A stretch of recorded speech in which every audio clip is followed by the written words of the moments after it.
Craft on the beat. Give me the power to win.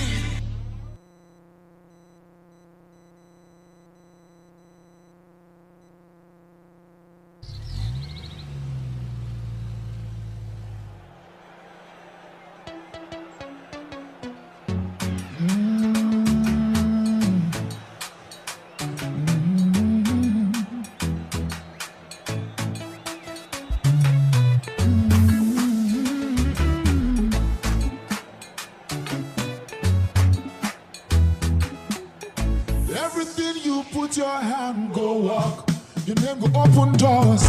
You self go be a boss. Amen, amen. Everything you put your hand go walk, your name go open doors. You self go be a boss. Amen, amen. Every hustler getting paid. Where the hustle go come the pay. Your own in no go take. Amen. If you don't find work, do your own. God self go do his own. And flesh go cover bone. Amen. Amen. If you believe it, say amen. If you believe it, say amen. If you believe it, say amen. Amen. Amen. Everything you put your hand go on. Your name go open doors. You self go be a boss. Amen. Amen. Everything you put your hand go on, your name go open doors. You self go be a boss. Amen. Amen. Sister where one man sees until where they find begin. One day you go born twins. Amen. Amen. They're not wait. Good evening to everybody out there. Lord come they do like God. One day you go be landlord. Amen. Amen. Good news go locate you. Good evening, Nigeria. Good evening, Oyo State. If you believe it, say amen. No. Good evening, the good people of Ibadan. Everything you put your hand go. Let me say good evening to everybody around Ogunbade and its environs. Amen. Amen. Everything you put your hand go walk. Your name go open doors. Whenever 5 p.m. knocks every Saturday like this, you should know that your program will come online. And the program is Edu-Circle.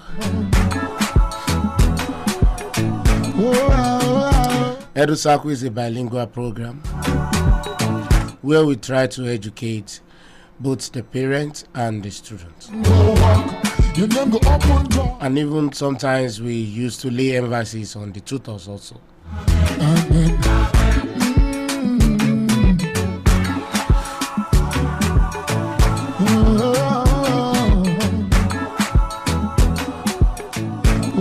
Edu-Circle is a bilingual program whereby we speak both English and Yoruba language.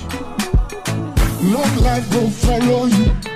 Strangers go favor you. And we'll discuss at length a particular subject topic. And we give room for listeners at home for us to hear their feedback. Amen.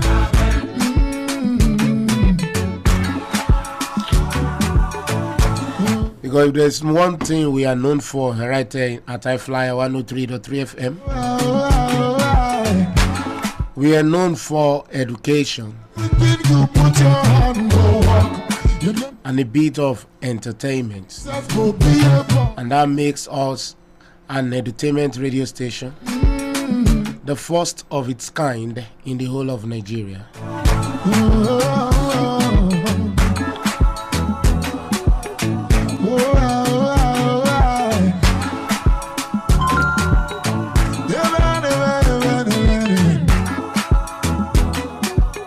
Long life go follow you. Strangers go favor you. Great men go honor you. Amen. Amen. One day you go sign the check.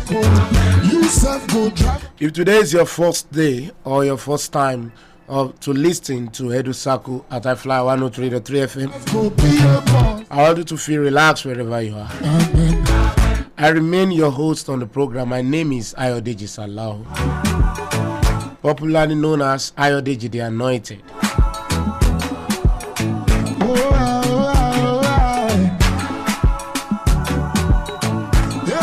Like I do tell people, if you think education is expensive, why don't you try ignorance? Then you will know that whatever the sacrifice or the price you have to pay in order for you to get a quality education, you just have to give it to it. It's important and it's highly imperative.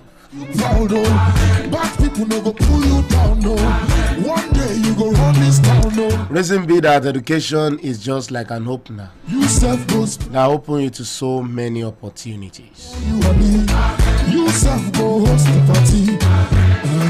And you'll be able to fit in any cycle you find yourself in life, be it in the business cycle,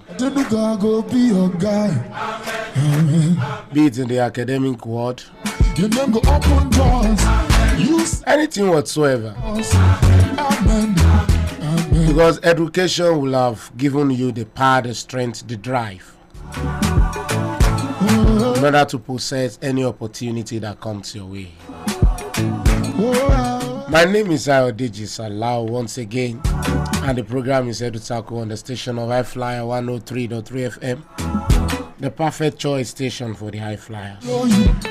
Strangers go favor you, great men go honor you. Of course, I'm not the only one in the studio. One day you go sign the check. For the student section, I have Ayodeji. Life goes to make sense. She's right there with me. She couldn't make it last week, but she's around today. Bad people no go pull you. And of course, today's show, Koya is right there. Oh my God. You never go open doors. You self go be a boss. Amen. Amen. Mr. Tunde Sodia, Edu-Circle International. They are here with me.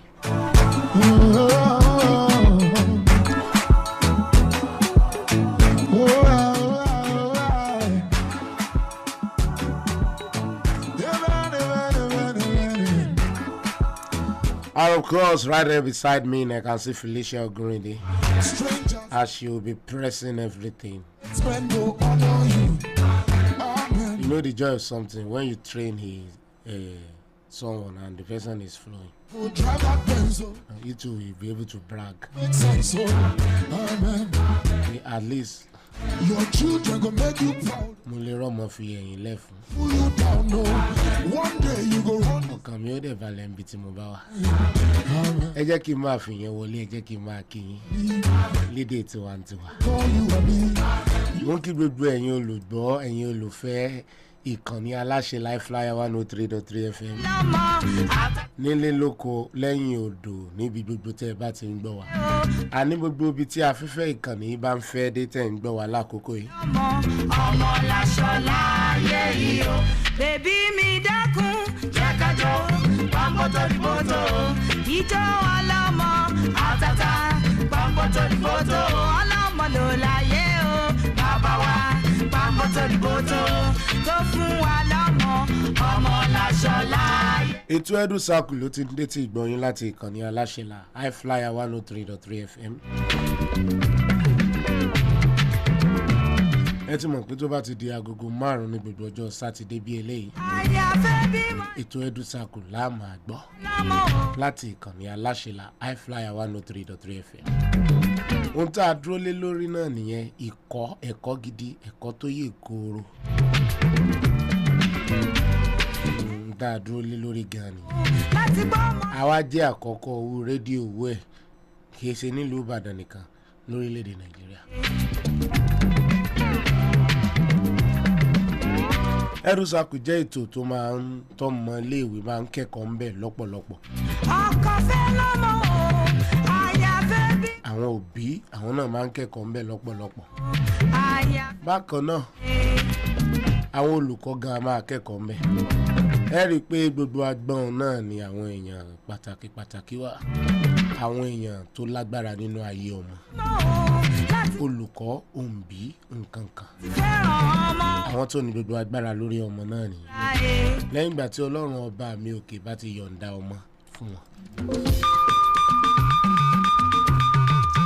mi ò dá wá sórí ètò lónìí.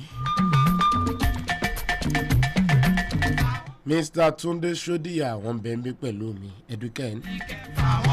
Tó bá ti tó àkókò ẹgbòhùn. Mo mọ̀ pé wọ́n ti yọjú sí àgbọn tí ń tà tí ń ra ìyẹn marketing department ìkànnì. Ó dà pé wọ́n sanwó jíngù mélòó kan. Ọ̀dà náà.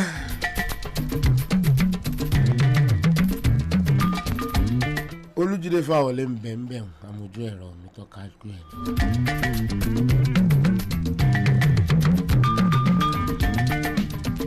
Ọmọ tí mo ti ẹ̀ fi lélẹ̀ fún ó gbìyànjú.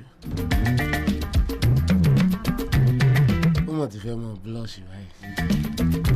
Felicia Ògúnrìndé. Òkè lọ́kàn mi wà látàbí níbò wà ní báyìí.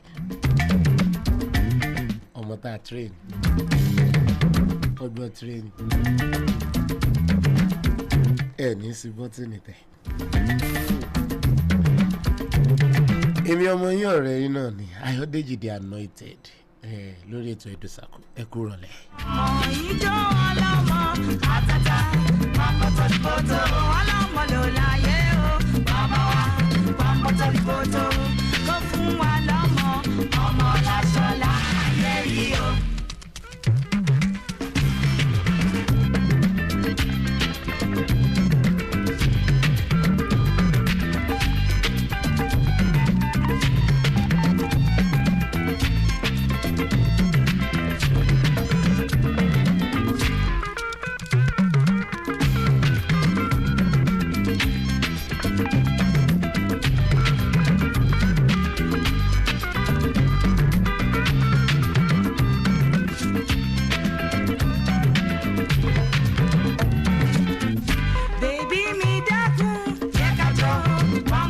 Ìjọ ọlọ́mọ àtàtà pàmpọ̀tọ̀lìpọ̀tò ọlọ́mọ ló láyé o bàbá wa pàmpọ̀tọ̀lìpọ̀tò kó fún wa lọ́mọ ọmọ láṣọ láyé yìí o. Ẹ má jẹ́ ń tàn yín, ọmọ ṣe pàtàkì, ọmọ ṣe kókó. Gbogbo ẹni tí ọba mi òkè bá bùn lọ́mọ. Ẹ jẹ́ kó mọ̀ rántí pé ìní Olúwa ni o. Lórí gbogbo àwọn ọmọ tó lọ ń fún ẹ pátápátá, ó jìyìn ìfẹ́ tó fi wọ́n fún ẹ. Òun làwa fi máa ń là yín lọ́yẹ̀ lórí ètò Edu-Circle ní gbogbo ọjọ́ Sátidé. Pé ọmọ tó lọ ń fún yín ẹ mọ̀ tọ́jú wọn lọ́mọ tọ́. Ọmọ ṣe pàtàkì, ọmọ ṣe kókó.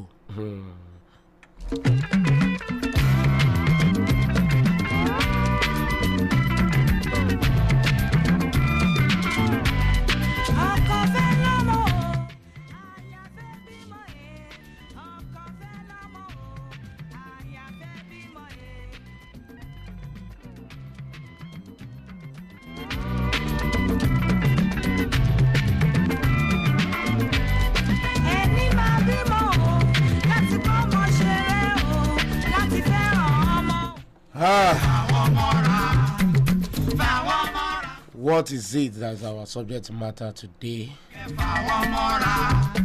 We want to know what will be our bone of contention for today's program.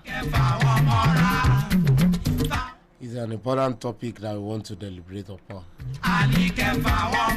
And this calls for everybody to sit down and listen attentively. Your feedback and contributions, they are highly welcome.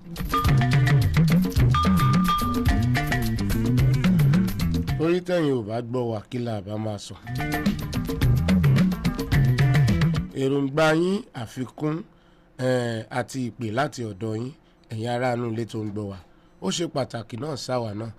Ìdí ẹ̀ ni mo sọ pé ẹ jẹ́ fi ara balẹ̀ gbọ́ ohun tá a fẹ́ máa jíròrò lé lórí lónìí lórí ètò Edu-Circle.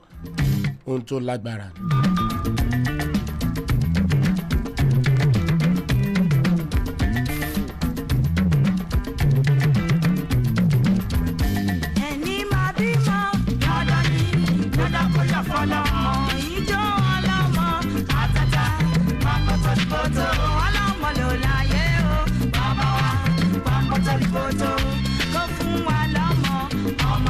Today we'll be talking about moral decadence. And of course, I think you know what that means. The word moral decadence.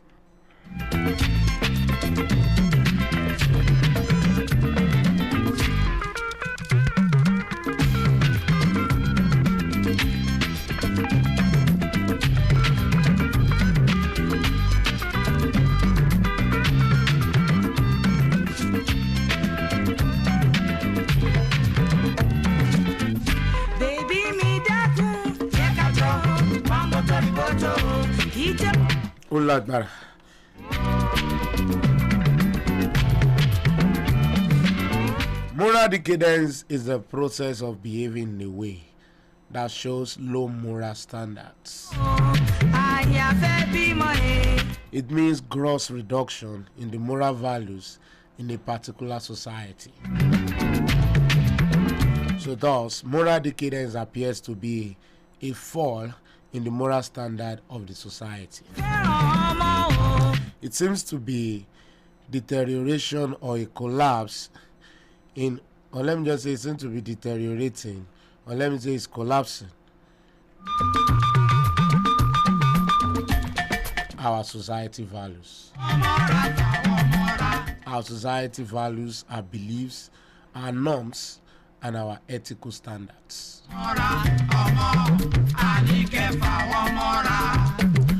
That is what moral decadence is doing to us. Moral decadence is falling off all of these values. The societal values, the beliefs, the norms, and the ethical standards. So it is amazing to find out that the youth of these days are morally bankrupt.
The forms of moral decadence are cultism, rape, examination malpractice, teenage pregnancy, student prostitution, sexual harassment, sale of grade, student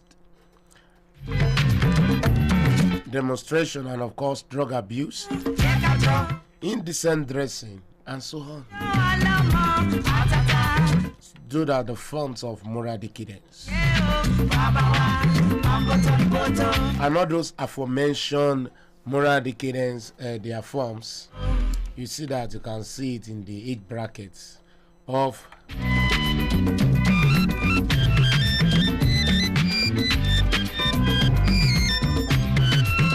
let's say 13 to 40. That was why I said earlier that it's amazing to find out that the youth of these days are morally bankrupt. Gbogbo ọ̀rọ̀ yìí orí wọn ló ṣe kíni. À ń sọ̀rọ̀ lórí ìwà ìbàjẹ́ lónìí, ìwà ìbàjẹ́.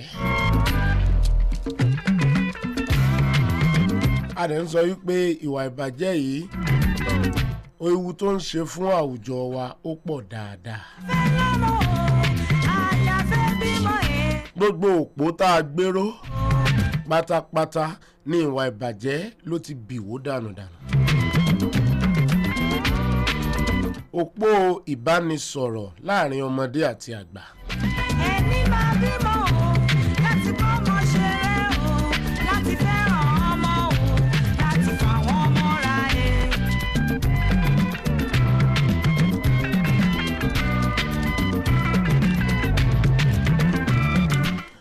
bákan náà ìhùwàsí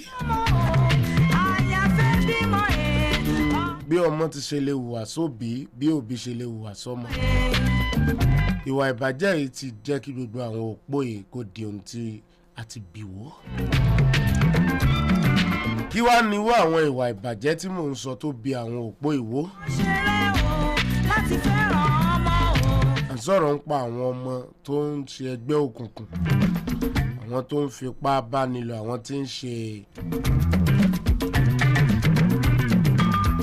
ń gbé òrìjò expo wọlé sínú ìyàrá gbọ̀ngàn ìdánwò. Oyún tínéjà ọmọ tó jẹ́ pé ṣẹ̀ṣẹ̀ ń àwọn ọmọ iléèwé tó ti sọra wọn di oríṣiríṣi, àwọn tó ń gbé ṣúgà dàdí káàkiri, àwọn míì ń fi ara wọn ra máàkì lọ́dọ̀ àwọn olùkọ́ wọn. Kọ́mọ ó mọ̀ lè múra lọ́nà tó tọ́ àti bó ti yẹ. Gbogbo àwọn ìwà ìbàjẹ́ tó ti bà àwùjọ wa jẹ́, tí ń bá àwùjọ wa tí ń bá jà báyìí, wọ́n jọ ń mẹ̀kẹ́ lọ́wọ́ báyìí. Àmọ́ ẹ rí i pé ní gbogbo ìgbà ní ìwà ìbàjẹ́ yìí ní ńlá gbogbo ethical values, society's values wa. Ìwà ìbàjẹ́ yìí gbogbo ẹ̀ ló ń mú lẹ́kẹ́ gidi tí ń là á mọ́lẹ̀ tí sì ń fẹ̀yìn rẹ̀ lélẹ̀ lójoojúmọ́.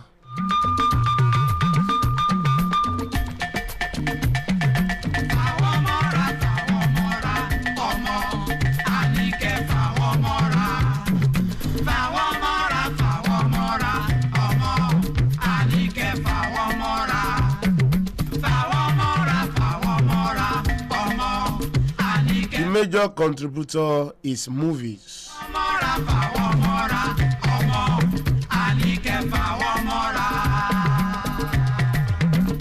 Àwọn tí àwọn ọmọ ń wò ní ìsìn ó ń jẹ́ kí wà àbàjẹ́ ó tún máa ṣe kíni, ó tún máa lágbára sí i, kó máa tàn kálé tàn kókó láwùjọ wa.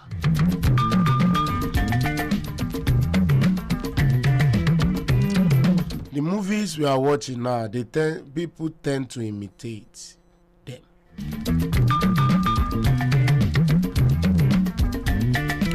They have become increasingly violent, increasingly immoral, increasingly show sexual scenes that were not even thought of for mainstream movies. Just a few years ago, we wouldn't have been able to, some movies supposed not to have been permitted to come to the what? To the streaming platform, never to talk of people watching it at home. Because they show an increasingly gender role in the reverse manner.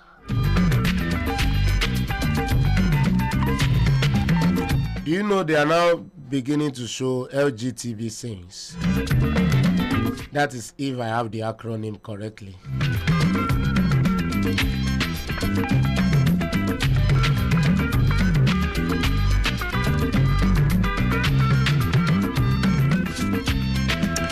Generally, youthhood is expected to commence immediately and simultaneously with puberty stage. At this stage, both male and female are considered as an adolescent. But biologically, this period begins between the ages of 11 to 14 years in female and commences perhaps by 14 years among the males. The stage brought with its various change on both sexes.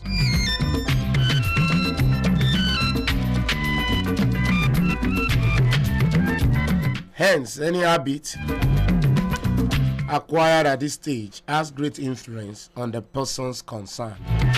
Because whatever becomes one habit turned to one's personality to be portrayed through his or her lifetime, meaning that those traits are very difficult to eliminate either by the parents or by the person himself.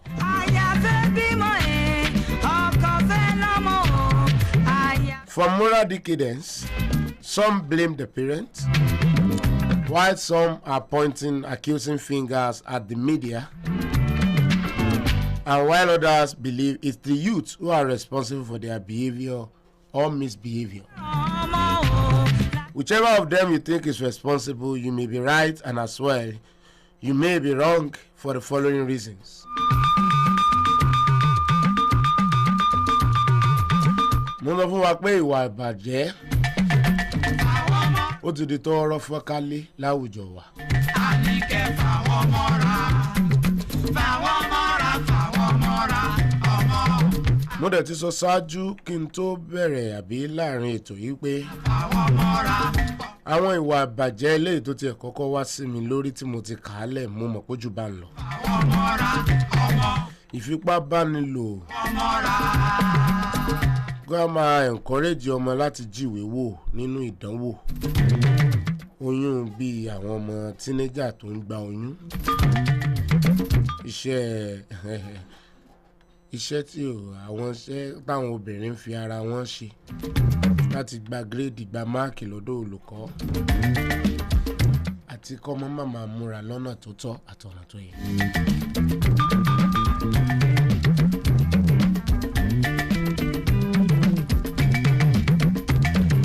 Wọ́n wá lóhun tó ń fà á jù ní wípé àwọn eré àgbéléwò táwọn ọmọ wa ń wò ọ̀pọ̀. Oríṣiríṣi àwọn nǹkan ni wọ́n dẹ̀ ń wò bẹ́ẹ̀. Wọ́n fẹ́ mọ̀ kọ́ wọn, wọ́n fẹ́ mọ̀ tọpasẹ̀ àwọn actor àti actresses tí wọ́n ń wò lórí fíìmù àgbéléwò. Ọ̀pọ̀lọpọ̀ ìgbàsíre àwọn fíìmù ọ̀hún wọ́n á máa jẹ́ kójú ọmọ sísìn tí ò tí ì yẹ kó sísí, eléyìí tó sì ń fa ìwà ìbàjẹ́.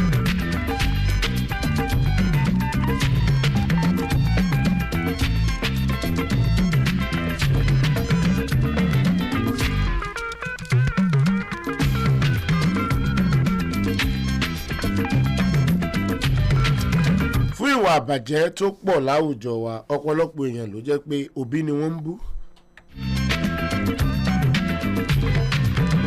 Ọ̀pọ̀lọpọ̀ tí ò dẹ̀ bú òbí wọ́n ń nàka àléébù sí àwọn tó ń ṣe fíìmù àgbéléwò káàkiri. Nígbà táwọn kan tiẹ̀ gbàgbọ́ wípé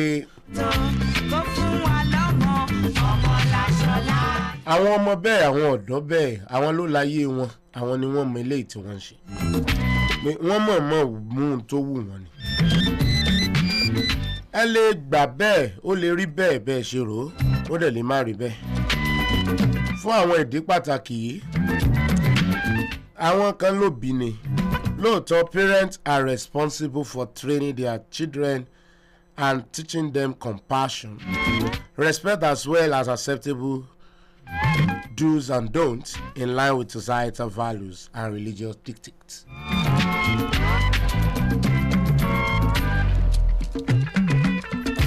Òbí ní láti kọ́ ọmọ rẹ̀ ní àwọn ìwà eléyìí tó ṣe ìtẹ́wọ́gbà láwùjọ wa, ìwà tó yẹ ká wù, eléyìí tí ò yẹ ká wù, láàkókò tó yẹ ká wù àti láàkókò tí ò yẹ ká wù.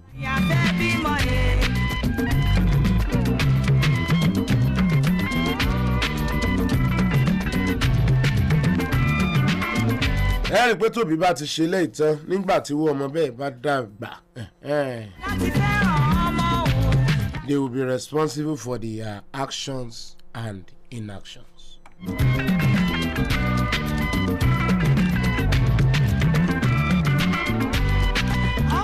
Tọ́mọ bá tiẹ̀ wá hùwà tó hùwà dáadáa, àwọn èèyàn tiẹ̀ nígbàgbọ́ wípé ilé ire ló ti wá. Wọ́n ní wọ́n kọ́ ọmọ ẹ̀ ó gbẹ́kọ̀ ọ wá láti ìdílé ire.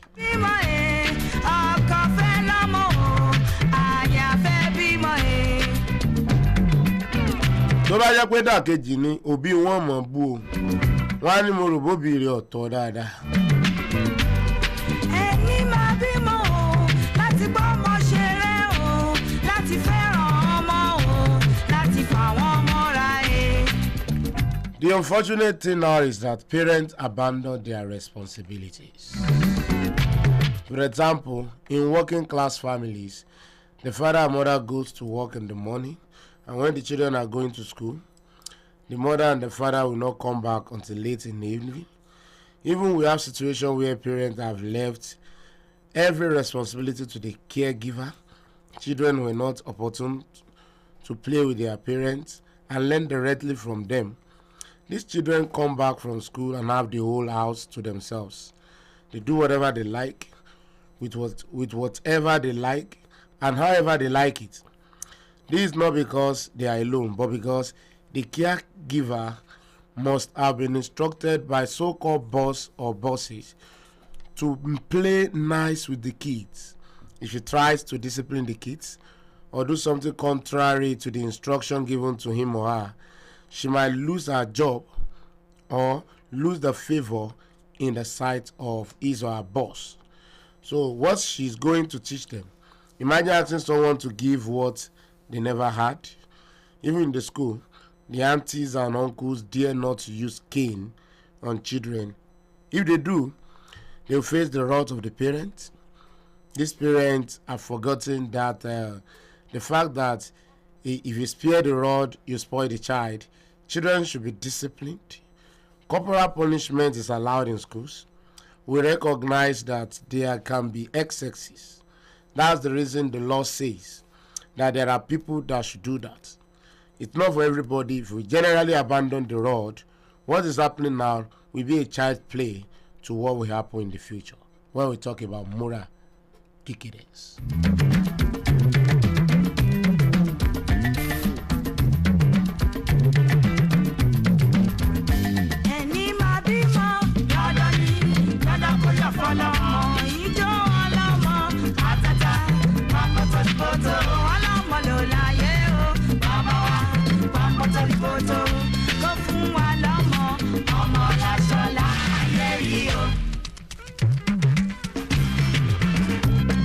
Òbí lójúṣe láti ṣe lórí ọmọ tí a bá fẹ́ paná ìwà ìbàjẹ́ pátápátá. Mo lè sọ pé nígbà ẹ rí pé ọ̀pọ̀lọpọ̀ òbí ló ń sọ ojúṣe wọn nù. Tóbi bá tiẹ̀ lọ jẹ́ òṣìṣẹ́ ìjọba. Tó bàbá àti ìyá ti lọ látàárọ̀. Bóyá ọmọ ọ̀dọ̀ tí wọ́n ní ó máa tọ́jú ọmọ nílé ọmọ ò lọ bá ń gbò bá dé láti ilé ìwé.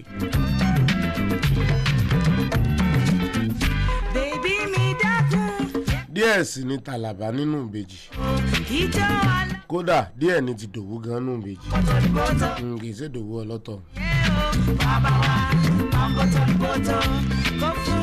Ìdí ni wípé ìwọ̀nba wọ́n tiẹ̀ ti fòfin lélẹ̀ fún wo ọmọ ọ̀dọ̀ bẹ́ẹ̀. Má na àwọn ọmọ mi nàkúnà o. Má bá wọn ṣeré jẹ́jẹ́ ni. Ọmọ ọ̀dọ̀ bẹ́ẹ̀ tí ó sì fẹ́ sọ ojú rere tó ń rí gbà lọ́dọ̀ ọ̀gá nù yóò yà mọ̀ ṣe jẹ́jẹ́. Kíní ọ̀gá ti ṣẹlẹ̀ sí mi náà.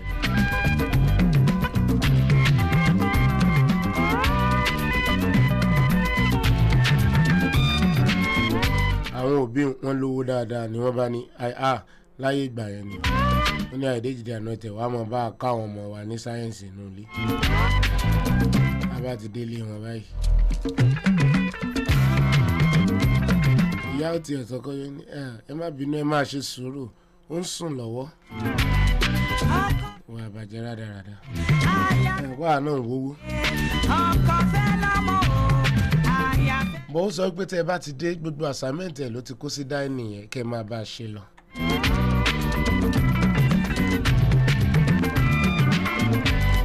Nígbà tó náà bá jí tí ń bọ̀ báyìí tó tiẹ̀ fẹ́ jágbe mọ́ lásán. Ó ní no. Shouldn't shout at her. Lóòótọ́ sì ni owó wọn ní ṣiṣẹ́ lọ.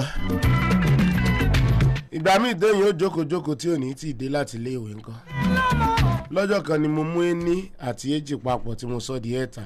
Mo gbọ́n bàtà mi pẹ́pẹ́pẹ́. Bẹ́ẹ̀ tí ẹ̀ wá fún mi 1 million kì í wá ṣe pé kẹ́ ẹ má lè jẹ́ ní tí mò ń ṣe fọ́mọ yín kó tiẹ̀ wá yọ rárá. Ìwọ owó wà nù. Bí ìgbà tẹ́ ẹ kàn gbà mí mọ́ bá assignment kó mọ sùn kí n sá mọ́ wálé yín. Lóòótọ́ wọ́n mọ̀ ń fún wa lóúnjẹ o. Láti dé wọ́n ti gbóúnjẹ wọ́n nice wọ́n torí wọ́n lówó. Àwọn family nice ni wọ́n. Gbogbo ìwà yẹn ìwà ìbàjẹ́ ni. Ọmọ ò ní lè mọ iṣẹ́ ilé kankan ṣe.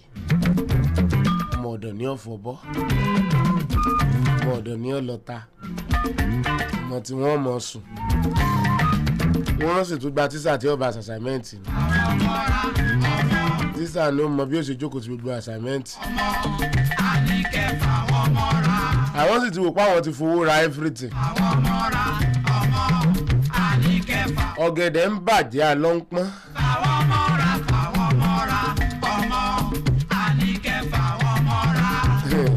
gbogbo iṣu ti ń rà á lọ ẹ̀gẹ́ ti ń rà tán àsọpọ̀ ń ta ni.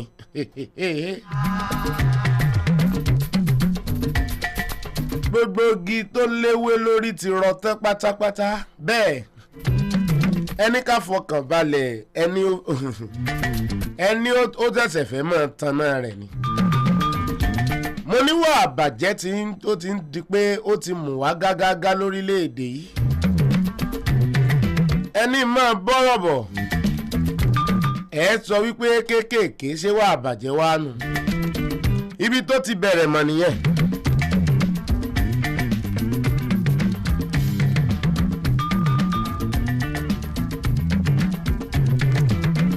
níbi tí wọ́n ti ń pe kinní kan ní corporal punishment ilé ìwé àti fún àwọn kan láṣẹ láti lò lórí àwọn ọmọ olùkọ́ tí ẹ̀ gbọ́dọ̀ ná mọ́ bó ti ẹ̀ pọ̀ jù sílé ìwé àwọn aládàáni bó o bá na ọmọ tí ìyá rẹ̀ bá wá ya bá ọ lásán ẹ̀rọ bá ọ àwọn èèyàn tí ò dẹ̀ fẹ́ ṣiṣẹ́ gbà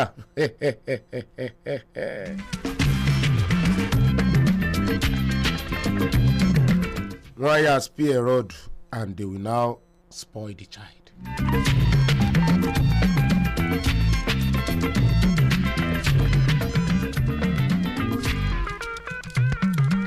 tí gbogbo wa bá lọ ju pàṣán lẹ̀ tá láàní báwọn ọmọ ìwí mọ́ àṣepé ìwà àbàjẹ́ ilé tí Ayodeji The Anointed ń pariwo kankan láwùjọ wa lónìí àṣepá àti ìrìn kankan. ibi bó ṣe rí lágbọn tàwọn òbí nìyẹn àlejò mi ń bẹ ń bí àmọ́ Adédoyin náà ń bẹ ń bí mò ń bọ̀ ó tiẹ̀ láwọn ìbéèrè kan tí ń kọ́kọ́ bí Adédoyin náà.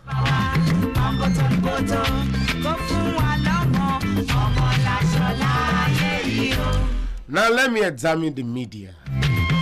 The role of the media in society is to inform, educate, entertain, and serve as the watchdog of the society.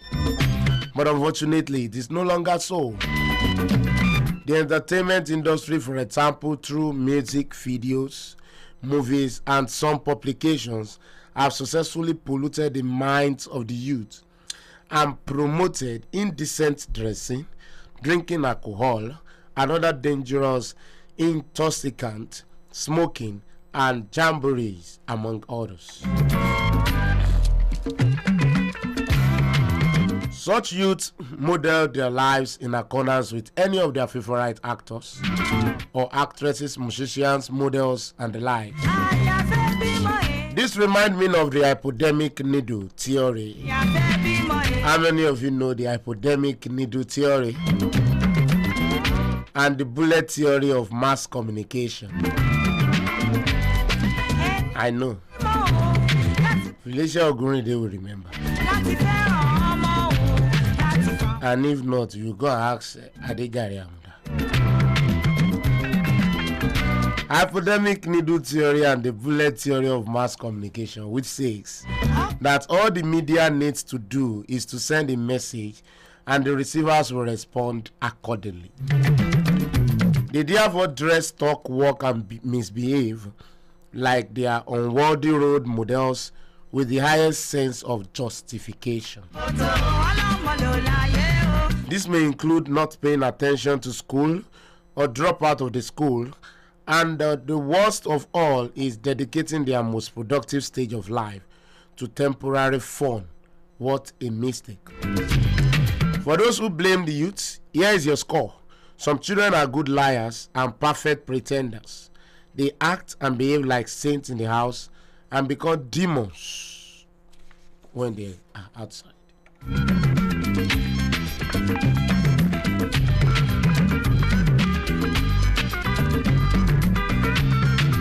It is universally believed that once a child is 18 years of age, he or she can think and make decisions, discern between truth and false, right and wrong, good or bad, and so on and so forth.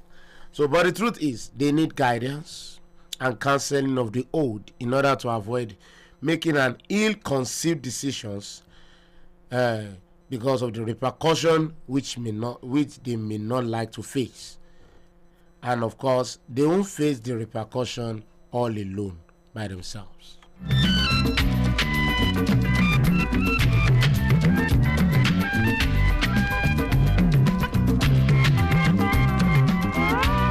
Sọtagbọn mídíà, àwọn olórin ṣèwọ́ṣèwọ́, àwọn olórin kọrinkọrin, àwọn tí ń ṣe fíìmù àgbéléwò lọ́tún lósì.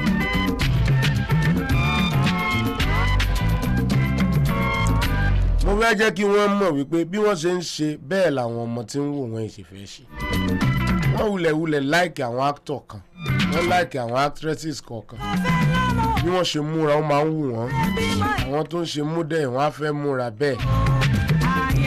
Ìmúra táwọn sì mú ó ti sọ ìwà ọmọlúwàbí nù. Àwọn sì fi ń ṣeré ni àmọ́ ó máa ń wu àwọn ọmọ yìí.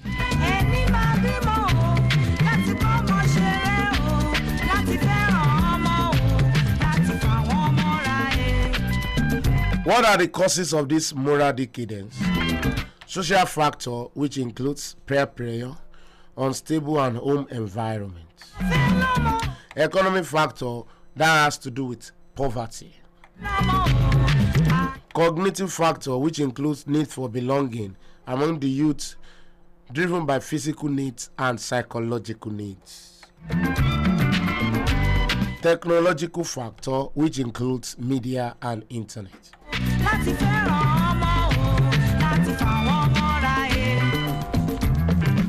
Gbogbo tí mo ti kà á lẹ́yìn pátápátá àwọn ní fa ìwà àbàjẹ́ láwùjọ wa.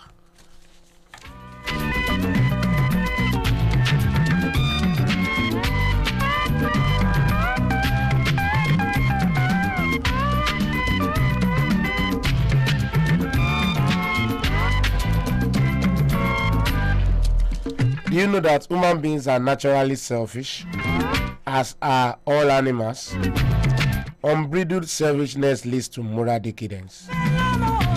Christianity teaches that everyone should admit the existence of God, reverence Him first, and love each other as ourselves. Even for those who are not Christian, even atheists, it should be evident that Christian morality is the best rule for any society. That is, as the founders of the United States Constitution, that's how he has taught us. Even the same thing to Quran.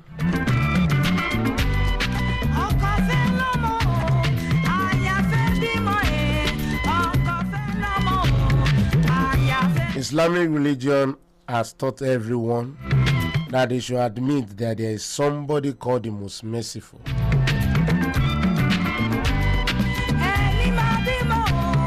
And they must reverence Him first.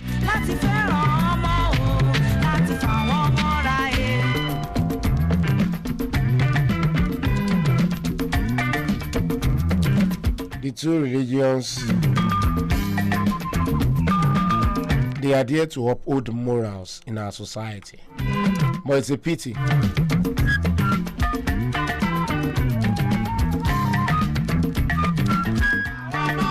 The Western civilization, that, or more like global civilization, since there is really just one civilization now, is getting more and more.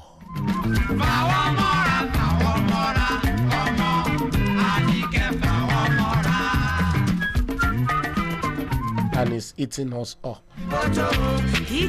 This civilization is causing serious problems to the youth of this age.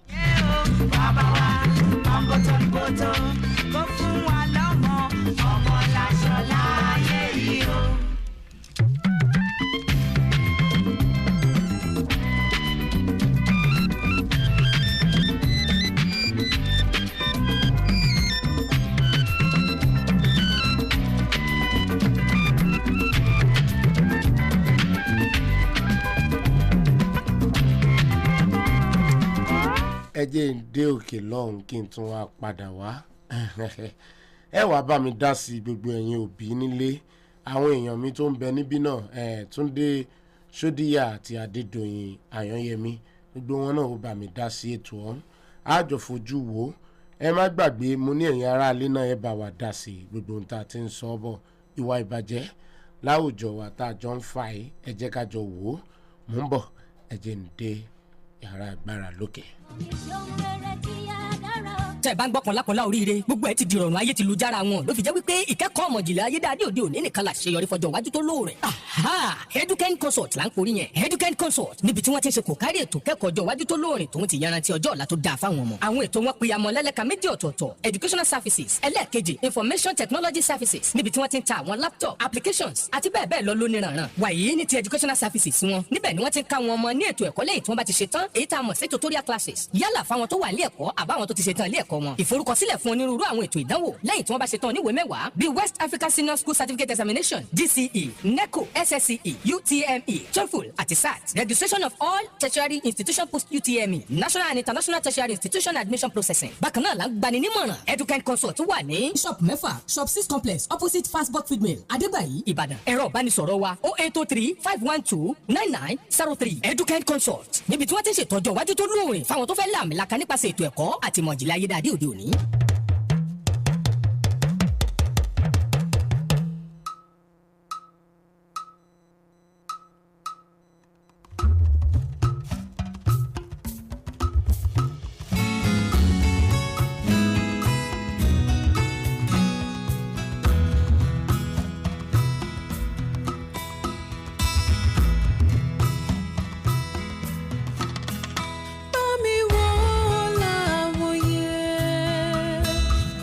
ṣe bà mí lórúkọ jẹ́ ọmọ èyí tí o fi fún mi o kó má ṣe dàgbà yà láyé o kó má ṣe dòkú mọ́ mi lọ́wọ́ bá mi wò láwòye kó má ṣe dàgbà yà láyé o.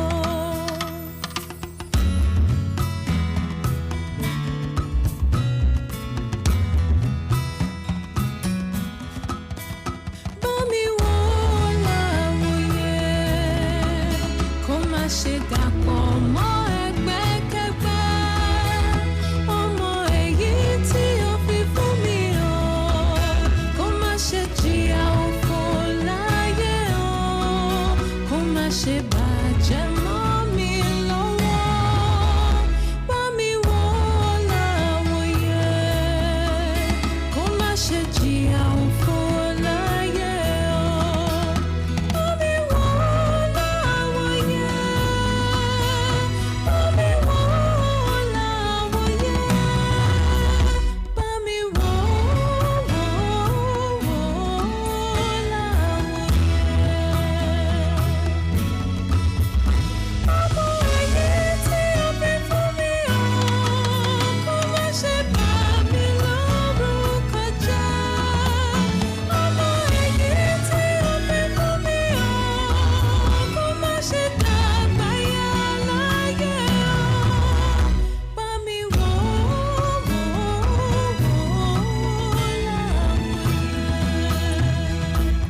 tẹ́yìn bá ṣẹ̀ṣẹ̀ ń darapọ̀ ọmọ wa ìkànnì aláṣẹlà níbí I-FLIER 103.3 FM tí a balẹ̀ tá a wà ní agbègbè Ògúngbadé ìyẹn ní ìlú Ìbàdàn tí a ń bí.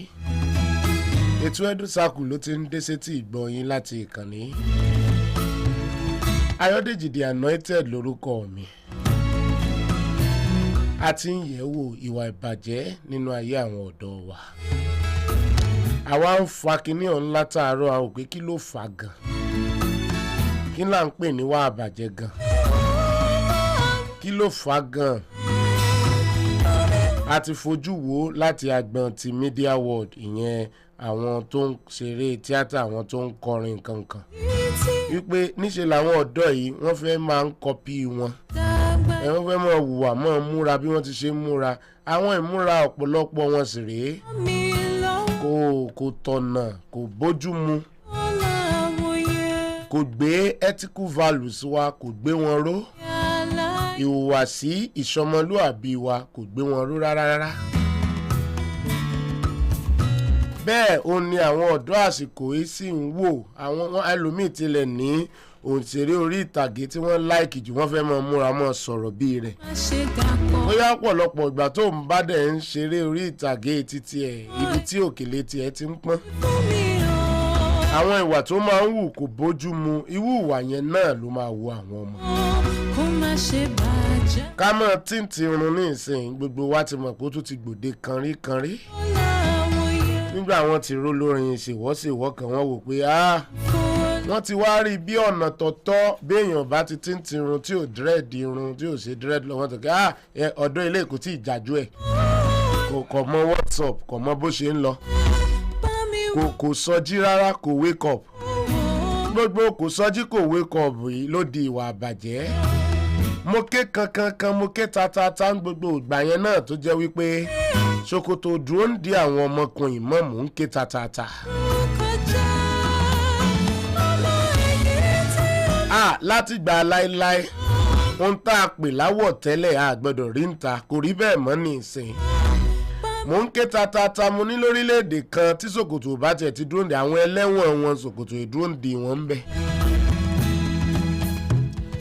oríṣiríṣi kọ́lọ̀ òun èèbò irun ẹ̀ dàbò bí wọ́n ṣe ń ṣe lọ́kùnrin wọn ń ṣe lóbìnrin láyé òde òní. mo rántí kolobá àyà Ayọ̀dèjì kọjú sọ́kọ pàtẹ́wọ́ níbo wọ́n fi wọ́n sí. àwọn sùkú ẹlẹ́lọ́ọ́ tí àárín wọn mọ̀ dán ibẹ̀ ní baálé fẹ́ fọwọ́ tọ̀ lọ délẹ̀ kí eré tó bẹ̀rẹ̀. àmọ́ àwọn ọrùn tó jẹ́ pé òórùn wọn gan lásán bí ó ṣe bù sí ọ̀pọ̀ ẹlòmí àgbéhùn orí olóṣù 6 nǹkan gbọ́dọ̀ jẹ́ pé owó ribiribi tí wọ́n fi ṣe àwòkọ́ṣe àwọn èèyàn wọn sì ń wò. ṣé gbogbo ìwà iná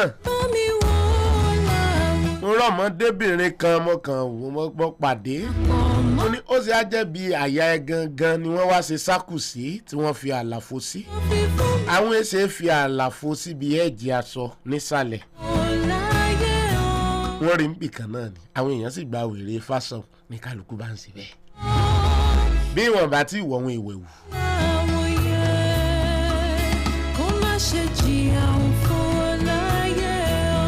aláàfẹ́ kí wá àbàjẹ́ kó tiẹ̀ tá a bá tiẹ̀ lè paná ẹ̀ pátápátá kó reduce ó ti ń pọ̀jù láwùjọ wa.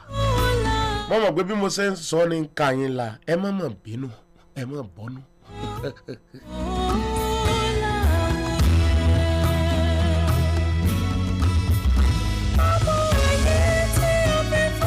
ká ní fìnísí àtìntìrín ti lé kúrò lẹ́gbẹ̀ẹ́ mi tipẹ́.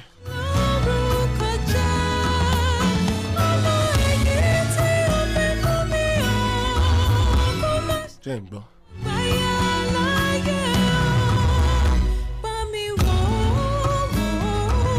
àwọn ìwà ìbàjẹ́ yìí ti pọ̀ jù láwùjọ wa. kí ni fà gan-an kí ló dé tí ò dínkù mọ́.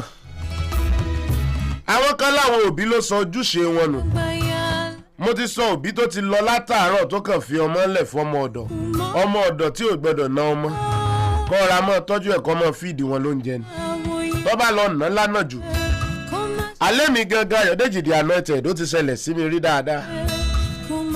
wọ́n fún mi lówó ńlá náà lọ́dún náà wọ́n ní wá máa kọ́ àwọn ọmọ sáyẹ́ǹsì nù ilé bá a bá kọ́kọ́ débẹ̀ àkọ́kọ́ jókòó wànàwànà torí owó wọn ní ṣiṣẹ́. èròǹgbà àwọn òbí bẹ́ẹ̀ ni pé àwọn ti rà wá towótowó wọ́n rà wá wọ́n ra ọpọlọ wa wọ́n ra gbogbo tí ń jẹ́ èèyàn nù wa lẹ́sùn wá sí homeless. nígbà ẹ bá kọ́kọ́ jókòó ọmọ àwọn ń sùn lọ́wọ́ ṣẹ̀dé láti lẹ́sìn láti sùkú ọmọ ó sì dúró ọ̀gẹ̀dẹ̀ ń pọ́n ń bàjẹ́ ní ń pọ́n. nígbà ní but interview dúró de gbogbo assignment wọn fún school ó ló wà lórí ìdánìkẹ́ máa bóun ṣe lọ kàbíyèsí ojú orí tó. wọ́n mọ̀ kí fáwọn Olújídé náà ní àwọn irú testimony bá ń lọ́wọ́. béèyàn bá lọ sí ìsìnà ọmọ ló ń lẹ́sìn pé bó ló ṣe ń wù àbájá tán bá gbáàyàn mú. nínú kó jẹ́ pé ìfẹ́ tí òbí yẹn ní nínú sí yàn yóò kọ́kọ́ dínkù ná. irú tíṣà òlélé ijọ́ náà ló ní wá àsìwówó. kí aláàfin sí. làwọn kan bá fi sọ pé àwọn òbí ló sọ ojúṣe wọn nù o wọ́n ti lọ látàárọ̀ wọ́n fọmọ ńlẹ̀ sọ́dọ̀ ọmọ ọ̀dọ̀ àwọn kan mẹ́nu àléébù sí àwọn òṣèré tíátà àwọn tí ń kọrin ṣèwọ́ṣèwọ́ bẹ́ẹ̀ àwọn kan sọ wípé òṣì àti ohun ìṣẹ́ ló fà á o ìyẹn economic factor àwọn nǹkan ní social factor ní wípé peer pressure ní o àwọn kan dẹ̀ ń pariwo pé technological factor ní wípé níṣe ló dàbí pé íńtánẹ́ẹ̀tì yìí ń tí ọ̀dàálẹ̀ agbára íńtánẹ́ẹ̀tì ẹ̀ ò ní ká àlejò mi bá ń kí àwọn èèyàn tí ń bẹ ń lé Túndé Ṣódìyà. Good evening, everybody. Thanks for having me once again in the house, and it's a privilege to also be in I-FLIER 103.3 FM. Thank you for having me once again. Bákan náà mo ní arábìnrin mi ń bí Adédoyin Ayọ̀yẹmí bákẹ́ ọ̀hún. Ekule ẹ̀yà ara lè ṣe dáadáa lábá yìí. Lóyin ti gbọ́ Yorùbá o.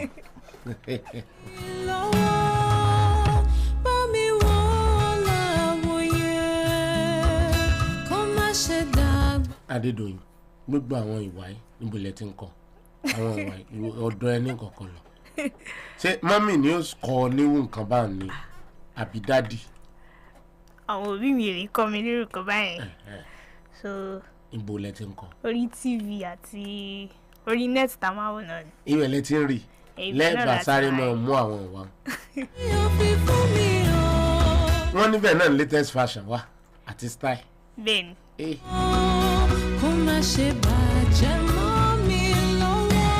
bọ̀ ẹ̀yin náà mọ̀ pa àwọn style kan ọ̀dà o. Àmọ́ ṣùgbọ́n. n táyé ń fẹ́. nǹkan táyé ń fẹ́ àwọn náà máa bá wa fẹ́. ẹ fẹ́ flow pẹ̀lú ayé. bẹ́ẹ̀ni. káì.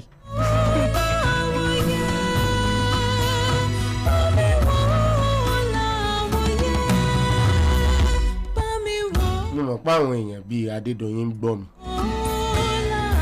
ẹ má Bùdóyin pé ó ń tú àṣírí yín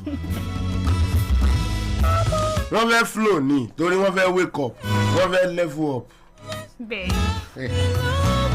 wọ́n rò pé kí ló wà ìfò kí ló rìn báyìí. àwọn ọ̀rẹ́ mi ṣáà ṣe èmi náà máa ṣe náà. torí téèyàn bá lọ ṣe lásán èèyàn máa dàbí ọdún one out ni. èèyàn tiẹ̀ máa dá wà ní kò ní sẹ́nibọ̀dì tó máa báyọ̀ sọ̀rọ̀ yẹn kàn máa. Bàbá Túndé Ṣódìyà kí la ṣe ṣe ní tìròyìn sọ yìí. Actually, the society is so porous to the extent that everybody, either small or great, or one might buy anything. You see a 10-year-old boy or girl to need access to anything on internet. Even on our decoders at home, most parents will take parental control, Simon. So virtually there are several hip-hop stations. Tomole wo 30 shi delay, 30 shorishi. And once tó náà bá dẹ̀ ti rí pé ó jókòó 1 minute 2 minutes bẹ́ẹ̀ ni ó ń di 1 hour bẹ́ẹ̀ dẹ̀ ni. So there is no guide, there is no control on most of those things tí a ti expose àwọn ọmọ wa sí that can help them to curb because àti mọ̀ gbogbo ò lè parẹ́ tán at least láti curb some of those social vices or some of those moral decadence tí oníkálukú wọn ti wà expose.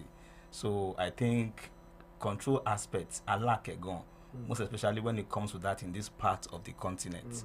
There's no control aspect at all. No, at all. In fact, most obigan mo bo se n lo àwọn control settings lórí àwọn systems wọ́n tí wọ́n nílé. Ọ̀pọ̀lọpọ̀ ò mọ̀ lò. Àwọn nǹkan ìṣirè ó dà pé àwọn kọ̀ọ̀kan wà tí wọ́n lè block channel kọ̀ọ̀kan. Exactly. Tí wọ́n ní jẹ́ kó mọ̀ wò. Bẹ́ẹ̀ ni tó máa ní pin. Tẹ́ bá ti fi pin ní ẹ ọ̀rá block ẹ̀. Bẹ́ẹ̀ ni. Ẹ bá ti block àwọn channel tó máa ń polongo wà àbàjẹ́ ẹ ọ̀rá block ẹ̀. Wọ́n ń wò kan lọ́wọ́ báyìí. Ẹlòmíà jókòó ti tòrútòrú. Gbogbo àwọn tí wọ́n ti lé lọ lé wọn mọ̀. Èmi ò mọ̀ tí wọ́n ń kọ́ mẹ́. And NBC National Broadcasting Commission they try láti máa rate àwọn films táwọn èèyàn wò 16+, 18+. Bẹ́ẹ̀ni. Bàwa realize pé ọmọ 13 years gan wo 18+. Ní bá sọ pé PG-18 ìyẹn ni pé ọmọ tí ò tí pé 18 kó má wò. Irọ́ ni ọmọ ọdún 5 tí wà ní. Ọmọ 13 gan narrate fún yín bí fíìmù yẹn ṣe lọ. ẹ máa wonder. ẹ̀rù Ọlọ́run bà mí nígbà tó ọmọ kan ní àmẹ́ tí wọ́n lè lọ́la báyìí mo ní ń bo ọ̀dà akọ kínní orí afẹ́fẹ́ mọ́ wa mo ní kí ló dé ó ní òun ò gbọ́dọ̀ gbégbó ẹ̀ mo ní gbégbó kábíyèsí Ọlọ́run. kó má ṣe bà mí lórúkọ jẹ́ ọmọ èyí tí ó fi fún mi o. téèyàn bá rọra fi password tó rọra fi pin tó rọra lock channel kọ̀ọ̀kan ọmọ ò ní lè ṣíjú sí. bẹ́ẹ̀ni even on internet àwọn browser settings yẹn náà ti wà sìn tó ti ní control whereby parents can actually guide the child. Now internet dating náà ti wà sìn so most young ones náà ti fall into internet dating apps ti wà they will just download the app ọ̀pọ̀lọpọ̀ wọn máa purọ́ age fine those internet dating ti fi age sí but kò sí bó ṣe fẹ́ wo ẹni tó ń tẹ̀ bí bóyá 18 ni àbí 16 wọ́n fẹ́ra wọn lórí internet everything tún lọ bẹ́ẹ̀. lẹ́yìn bá jẹ́ 13 yóò lóun ti 23. bẹ́ẹ̀ni a máa bá ẹni tí o ti rí bóyá yẹn wà ní káfàǹṣà ni bí òun dẹ̀ wà Nàìjíríà ni yóò lóun wà ní London bí eré ṣe bẹ̀rẹ̀ nìyẹn. Mami wọ́n láwọn yẹn kó má ṣe jìyà òfò láyé o. Mami wọ́n láwọn yẹn, mami wọ́n láwọn yẹn. Àgbẹ̀ kan náà ti ní tàwọn ti ọmọ ẹlẹ́gbẹ́ òkùnkùn. Yes, cultism. Yes, ọ̀pọ̀ in fact ó ṣe ni láàánú pé cultism is now found in primary schools. Primary school iléèwé alákọ̀ọ́bẹ̀rẹ̀. I think few weeks ago ìyàwó mi ń sọ fún mi pé ọmọ kan sọ fún teacher pé ọmọ primary school tí n bá gbá yín mú ẹ sọ pé ẹ̀nà mi mọ́. It was so touching. ọmọ primary school so to tell us that ó ti ń wọnú primary settings and if care is not taken the entire moral values in the society will totally collapse. So cultism is not only about tẹ́lẹ̀ la mọ̀ pé àwọn tó wà ní higher institution ó tún yá ó tún bọ́ sí secondary school now is now coming into primary school. àwọn olùgbò gbà náà. bẹ́ẹ̀ ni tíṣà mi àná òun ọmọ ńgbà tóun délé ọwọ́ òun ti ga ọwọ́ òun ti wú wọ́n lo rọ́ọ̀bù wọ́n lo báàmù wọ́n lo gbogbo ẹ̀. kò wọ́ọ̀kì.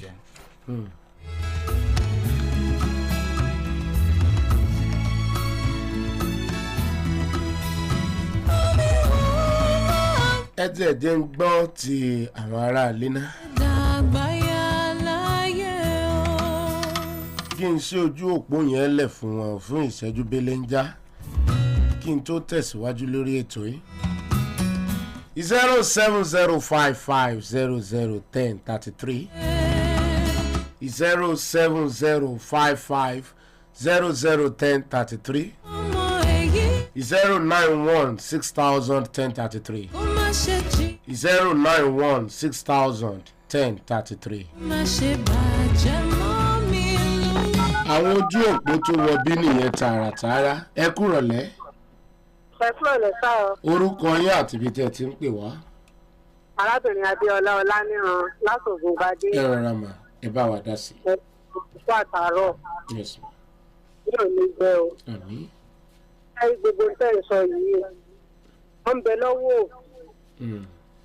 tá a bá ń sọ pé àwùjọ ń bàjẹ́ òbí gbọ́dọ̀ mọ̀ wípé ilé ayé tòun ò ní bàjẹ́ pẹ̀lú àwọn ọmọ. èèyàn ní ọ̀sọ̀ wípé òun ò ní bàjẹ́. so gbogbo táwọn ọmọ ń ṣe ọ ń bẹ̀rẹ̀ láti inú ilé láti skul. ẹ̀ẹ́rì ìyá mi gan-an irun yóò ń kọ́ lọ́rùn rẹ̀ yóò ṣe white yóò ṣe green yóò ṣe blue tó ẹ kí ló fẹ́ mọ́ ṣe. ìyá tó yẹ kó aṣọ tó yẹ kó wọ̀ bu ara rẹ̀ níyà gangan ìyá 60 ẹ bá rí nǹkan wọ̀ gan-an kí lọ́mọ fẹ́ wọ̀ kí lọ́ fẹ́ sọ fún ọmọ pé kó wọ̀. so ọ ń bẹ lọ́wọ́ òbí ọ ń bẹ lọ́wọ́ àwùjọ ìjọba gan ní lọ́wọ́ torí ó yẹ kí ìjọba gan fíìmù kan gbé jáde ó yẹ kán máa wò ó kó tó di wípé wọn ó gbé jáde. so olùkọ́ràn yìí lọ́wọ́. ẹ ṣe ìyáàfin Adéọlá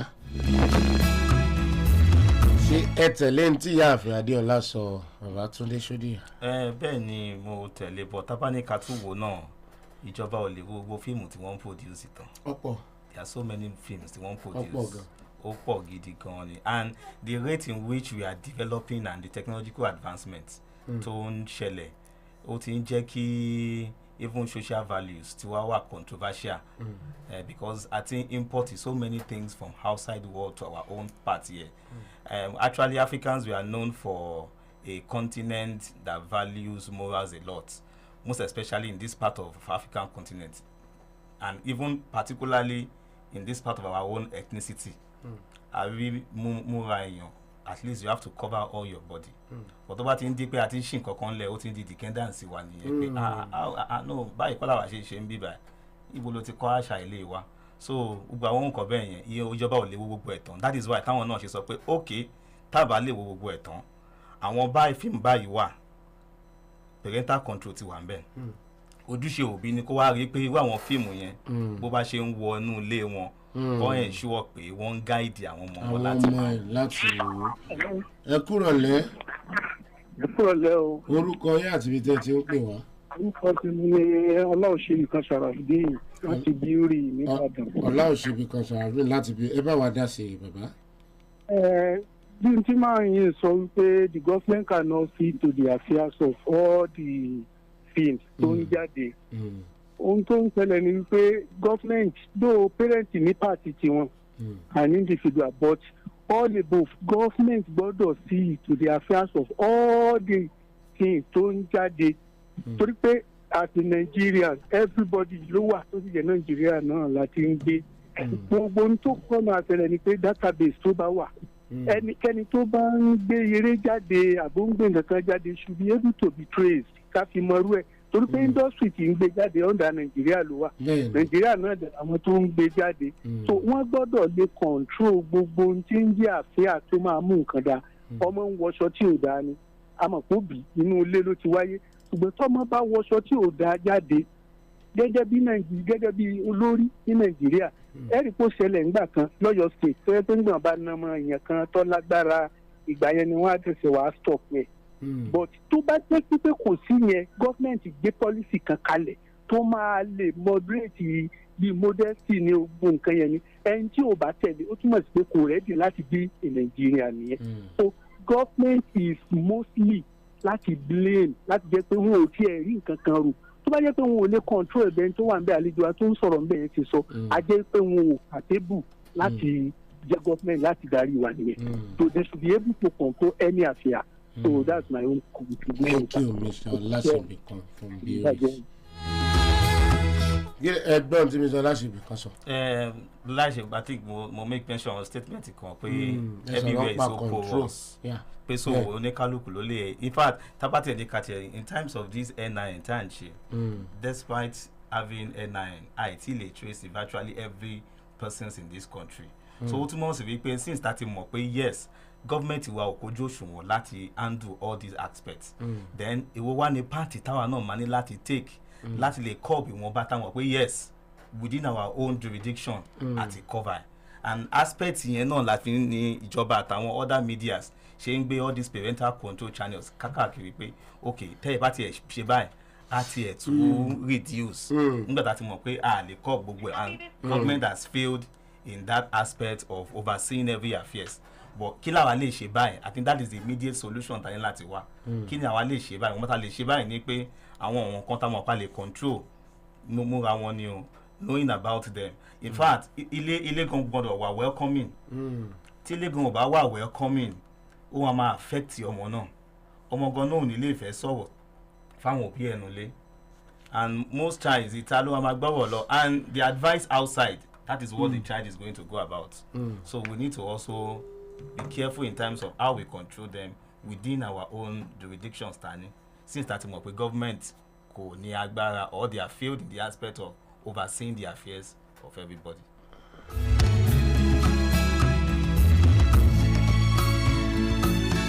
arákùnrin Túndé Ṣódíyà sọ pé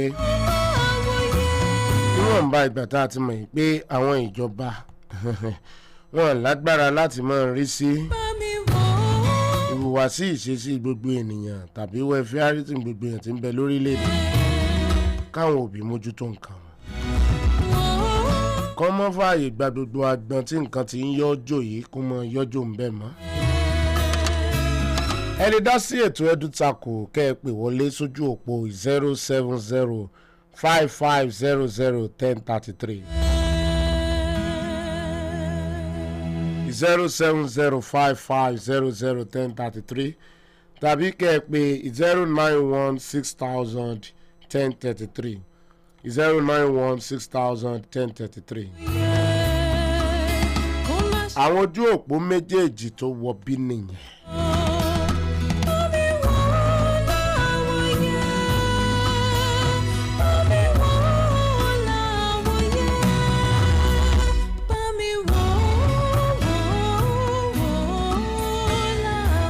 ẹlẹ́ẹ̀ma kúrò lẹ́. Hello, sir. ẹ kúrò lẹ́ o. I was almost indicting you pé ṣé ẹ ti limit àwọn tó yẹ ó pè sórí ètò nìyẹn pé nọ́mbà ẹ kàn pé lẹ́ẹ̀kan àwọn tó ti mọ̀ tẹ́lẹ̀ àwọn ló ń pè é. Not at all, sir. ẹ Sorry, tẹ̀tẹ̀ sir. wá sọ́ni tí mo ṣe wá gẹ̀ẹ́tẹ̀. Thank you, sir.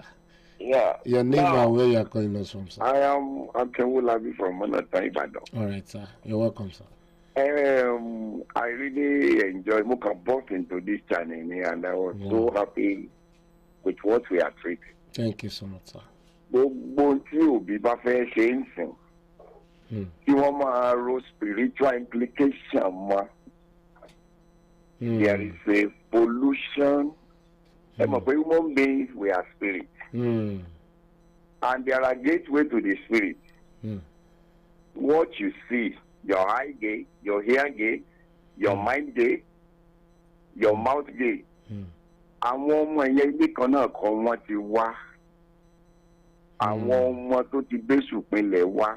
And they have something to say to our children in school. Àwọn ọmọ tó ti léèrè náà wá náà wọ́n á mingle pẹ̀lú wọn tí wọ́n bá wà spiritually enough láti corroborate and back up the physical aspect of life. Èyàn ò fail náà ni o. I remember my own daughter. Ló bá bẹ̀rẹ̀ sí jalè one time. Ní bá ń jí nǹkan nu ilé ó dẹ̀ strange. Unknown to me wípé ó lọ ń gba nǹkan jẹ ní school. Mo kàn lọ bá tí principal àwọn ọmọ ní ọmọ yóò wá school for the remaining for the rest of the term. I now took her away. Mo wá lọ minister the difference fún dáadáa. Tẹ bá rí tó jáde lára ẹ̀ bí kinní tó máa ń tẹ́ wọ́n fi ń ṣe kinní láwọn supermarket jẹ́ tó máa ń ga bí ballon báyìí. Ó dúdú ó jáde ní ara ẹ̀ ó dẹ̀ walk away. Òun náà dẹ̀ rí people understand. Àti ìgbà náà kò lè ṣe nǹkan bẹ́ẹ̀ yẹn mọ́. So òbí gbọ́dọ̀ mọ Ọlọ́run láti back up kéèsì àwọn ọmọ spiritually. Ayé ti change kò dàbí ìgbà tiwa tí moral ti sound. You don't need to be Hello? I'm with you, sir. Hello, sir? I'm with you, sir. Kò ìgbà tí wá, you don't need to be a son of a pastor kẹ́ tó wà morally sound. Ṣùgbọ́n nǹkan ti change. Situation change, the spirit is changing, the atmosphere is changing, everything is changing, and it is being orchestrated by the spirit. We have to be very careful. Òbí tó tẹ́ pé mo jẹ́ òbí kan tí ò wà tí ò ní discernment of the spirit. Yóò kàn máa jalè lọ bí destiny ọmọ ṣe wà truncated yẹn. Wọ́n ń gba nǹkan jẹ́ in school. Gbogbo tó when you are not free in the spirit, you don't be free in the physical. So Ọlọ́run ràn wá lọ́wọ́ yóò bá wù sí léèrè. Àmín. Ó dàbọ̀ sá. Thank you so much. Your name again, sir? Akin Owolabi from Manhattan, Ibadan. Akin Owolabi from Manhattan. Thank you so much, sir. Yes, sir. Yes, sir. Mr. Akin Owolabi, Baba Sodi Ayeri bí wọ́n tó ti mú wá. Actually a lè yọ kúrò náà but it's just that. Like I spoke about it náà nígbà tá a bẹ̀rẹ̀. We both the Christian and Muslim religion náà ló support pé we should reverence God. Angle kan làwọn fi wò yẹn but holistically a ní láti mú gbogbo ẹ̀ papọ̀ because gbogbo all aspects yẹn ló affect ayé ọmọ so àwọn mú angle kan ni other aspects we also need to look at it. 07055 001033 07055 001033 091 6000 1033. 091 6000 1033.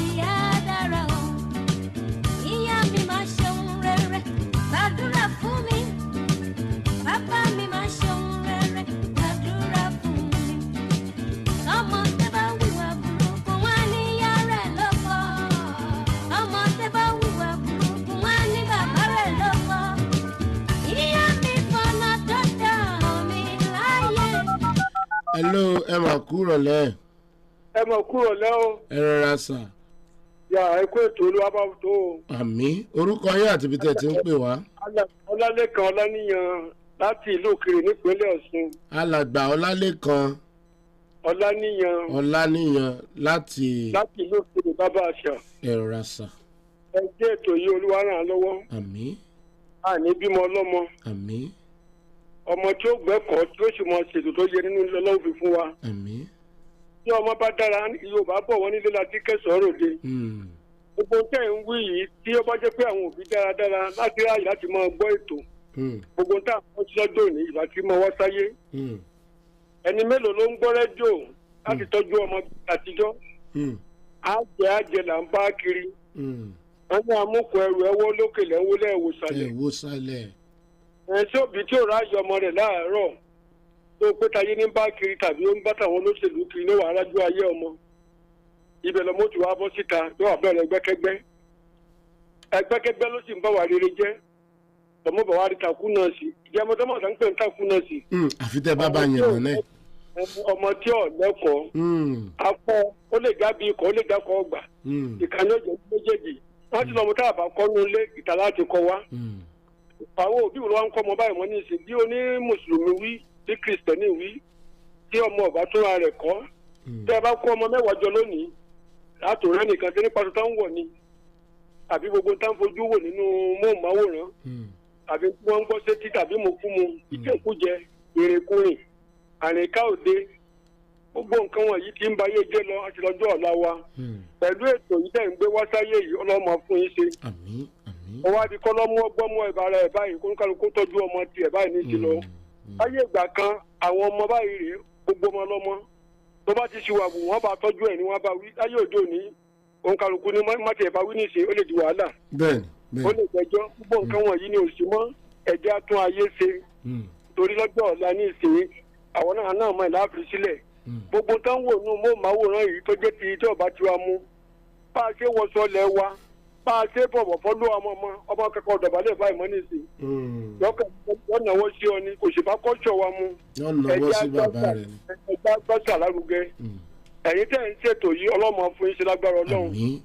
I-FLIER ó kọ́mọ ní iromọ ó kọ́mọ ní ìjánu ọmọ. Ọmọ tá a sọ ní Yínká tó lọ sọ rẹ̀ ní Yinkus.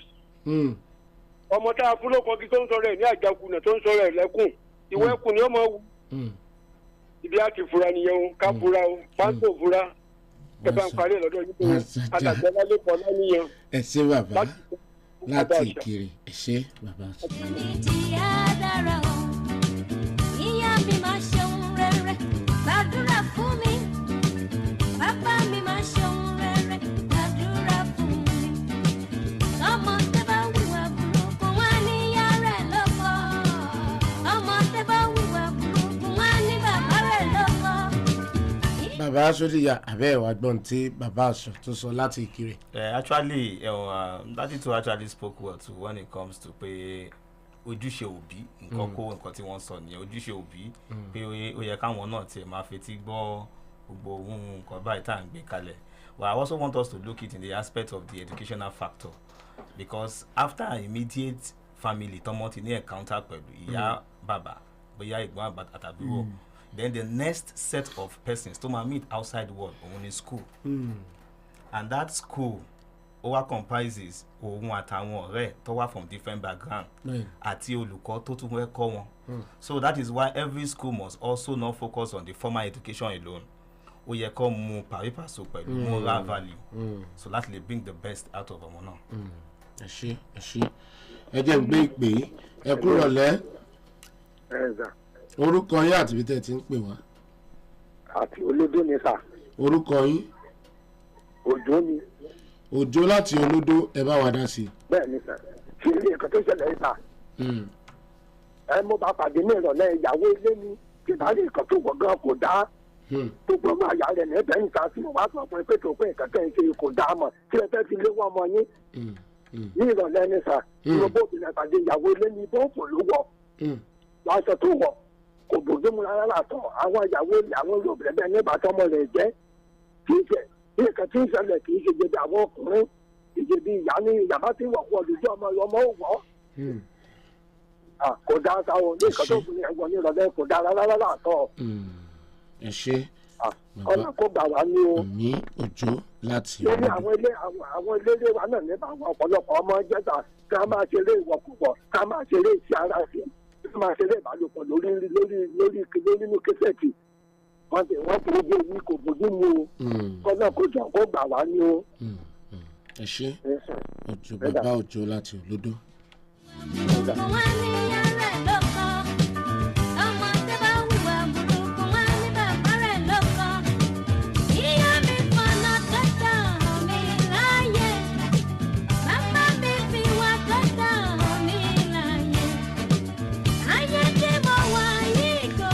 ẹ jẹ́ ń fún Adédoyin ìṣẹ́jú márùn-ún ní kété tí n bá ti padà dé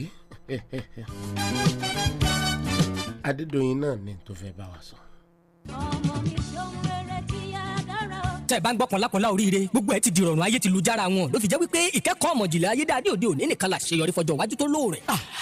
Eduken Consult là ń porí yẹn Eduken Consult níbi tí wọ́n ti ń ṣe kò kárí ètò kẹ́kọ̀ọ́ ọjọ́ iwájú tó lóore tòun ti yanrantí ọjọ́ ọ̀la tó dáa fáwọn ọmọ. àwọn ètò wọn pìyàmọ́ lẹ́lẹ́ka méjì ọ̀tọ̀ọ̀tọ̀ educational services ẹlẹ́ẹ̀kejì information technology services níbi tí wọ́n ti ń ta àwọn laptop applications àti bẹ́ẹ̀ bẹ́ẹ̀ lọ lóníranran. wàyí ní ti educational services wọn níbẹ̀ ni wọ́n ti ń ká wọn ọmọ ní ètò ẹ̀kọ́ lẹ́yìn tí wọ́n bá ti ṣe tán èyí tá a mọ̀ sí tutorial classes yálà fáwọn tó wà ní ẹ̀kọ́ àbáwọn tó ti ṣe tán ilé ẹ̀kọ́ wọn. ìforúkọsílẹ̀ fún onírúurú àwọn ètò ìdánwò lẹ́yìn tí wọ́n bá ṣe tán oníwèé mẹ́wàá bíi West Africa Senior School Certificate Examination GCE NECO SSCE UTME TOEFL àti SAT registration of all tertiary institution post UTME national and international tertiary institution admission processing. bákan náà la ń gbani nímọ̀ràn Eduken Consult wà ní shop 6 shop 6 complex opposite fastbox feed mill Adégbàyí Ìbàdàn. ẹ̀rọ ìbánisọ̀rọ̀ wa 08035129903 Eduken Consult níbi tí wọ́n ti ń ṣètọ́jú iwájú tó lóòrìn fáwọn tó fẹ́ làmìlaka nípasẹ̀ ètò ẹ̀kọ́ àti ìmọ̀jìnlẹ̀ ayédáadé òde òní. ẹ̀wẹ̀ ẹ̀yin náà lè wá aṣọ onígbọ̀wọ́ òtò yìí ẹ jẹ́ ká bá yín polówó ntẹ̀ǹtà ní gbogbo àgbọn ti ẹ̀kọ́. Eduken lóyìn àwọn jíngù Adédoyin jẹ́ ìgbọ́n tó ní fún wa.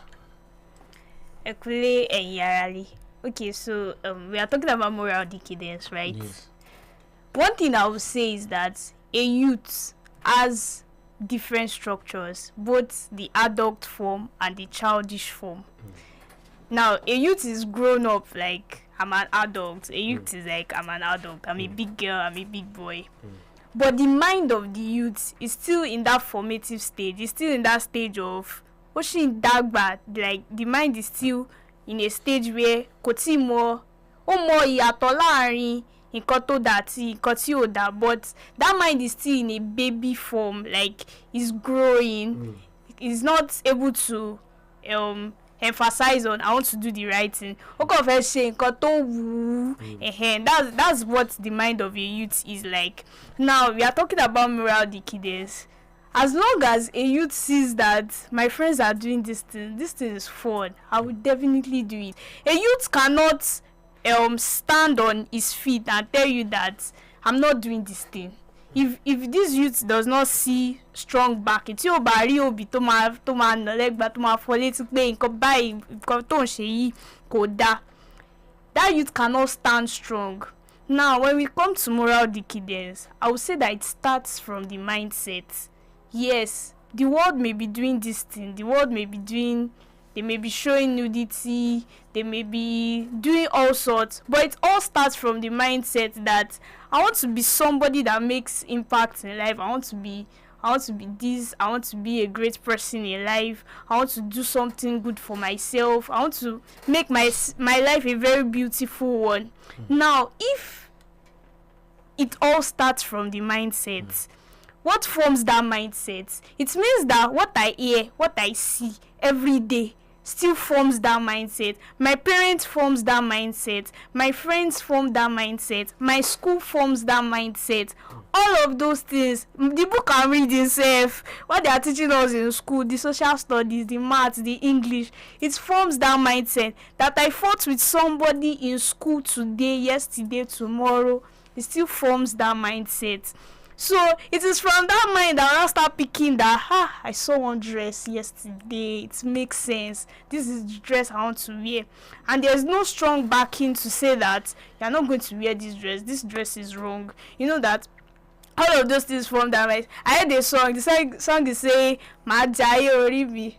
Now, if I don't have a strong mindset that I want to make something beautiful out of my life, then I'm just interested in Majaye Orimi. Meanwhile, the person that sang Majaye Orimi, the person has like 4 jobs to keep a stable lifestyle, but you did not know now. So as per Mofe Jaye Orimi, you're just doing your thing. Then because that is what I'm hearing every day. I keep hearing my diary every day. One day, I'll look for something that I'll do something that I'm not supposed to do because I want to diary me. Do you get that kind of thing? Yes. So all of those things forms our mindset, our teachers, our role models. And hey, the person that even sang the song, all of a sudden, the song becomes your role model. And you don't call it what's the role model, and because of that, you are looking for a way to enjoy life and all of that. Now, we talked about the media, we talked about our parents, we talked about cultism. Somebody that joined cultism, it may be that the person has low self-esteem. Bóyá kò kí n sọ̀rọ̀, and you know, àwọn èèyàn ti máa ń ṣe tẹ́lẹ̀, àwọn èèyàn ti máa ń wọ́n kọ́ máa bá kí ló ṣe wọ̀ gọ̀sẹ̀, wọ́n kọ̀ fọ́ létí, wọ́n kọ̀ ṣe nǹkan tó wù. That kind of person will be like, I want to revenge. Now,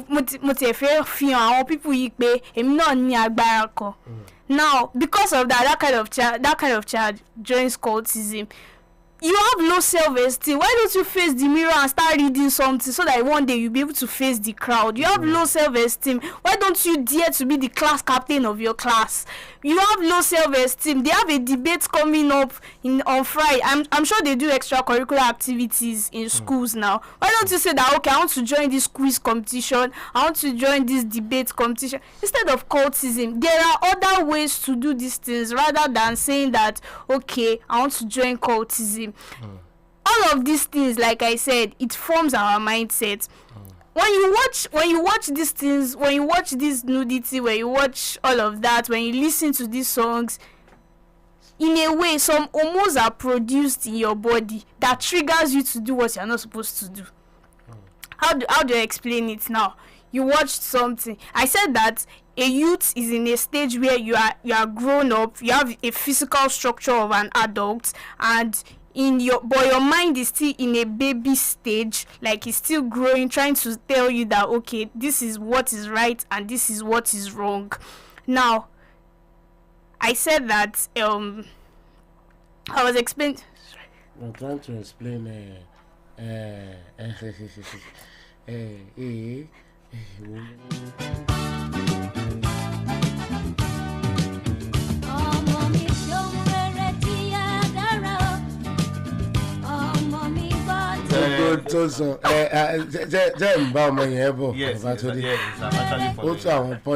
Yes, she's actually talking about the aspect of what we watch, forming one's mindset. That when she was making the analogy of watching something nude and producing several homes since you are still in a growing stage. So with that, such a child, in one way or the other, which is actually right. Guide so ẹni tó guide yẹn gangan ni problem ta ni. ẹni tí ó guide gangan problem. ẹ kúrò lọ. mo máa fẹ́ béèrè kan. yes sir, orúkọ yín sà. mo pè lẹ́ẹ̀kan kí n wó labi láti mọ́nà sà. ẹ rà sà, ẹ béèrè yín sà. ẹ jọ ṣé ọmọ Edu-Circle lọmọ yẹn. sọmọ tó sọ̀rọ̀ yẹn. kò kí n ṣe. she gave answer to an age-long question. Wow.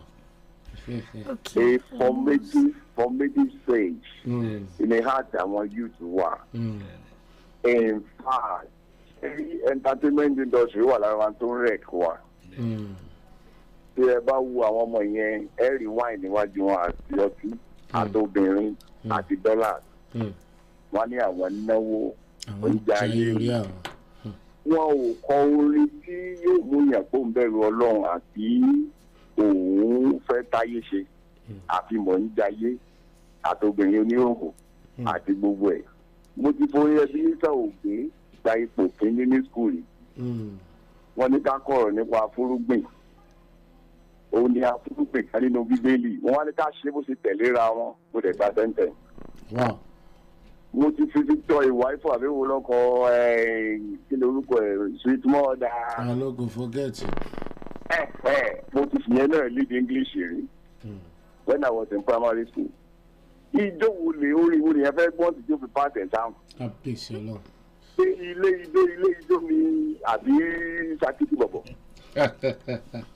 Gbogbo ẹ̀ ló ti so gateway tó ń ba spirit àwọn ọmọ jẹ́. Òun ni tí wọ́n ń rí truly ọmọ yẹn sáǹdì ó dẹ̀ wà loaded. Thank you so much. Adédoyin kẹ́ ẹ kókọ rẹ̀. Adédoyin ni sà. Ọlọ́run gbọ́mọ yẹn ga. Wonderful. Wonderful. Ẹ ṣe gan ó dáwọ̀ sá. Thank you so much. Ọmọ mi gbọ́ tèmi tí á dára o, ìyá mi máa ṣeun rere.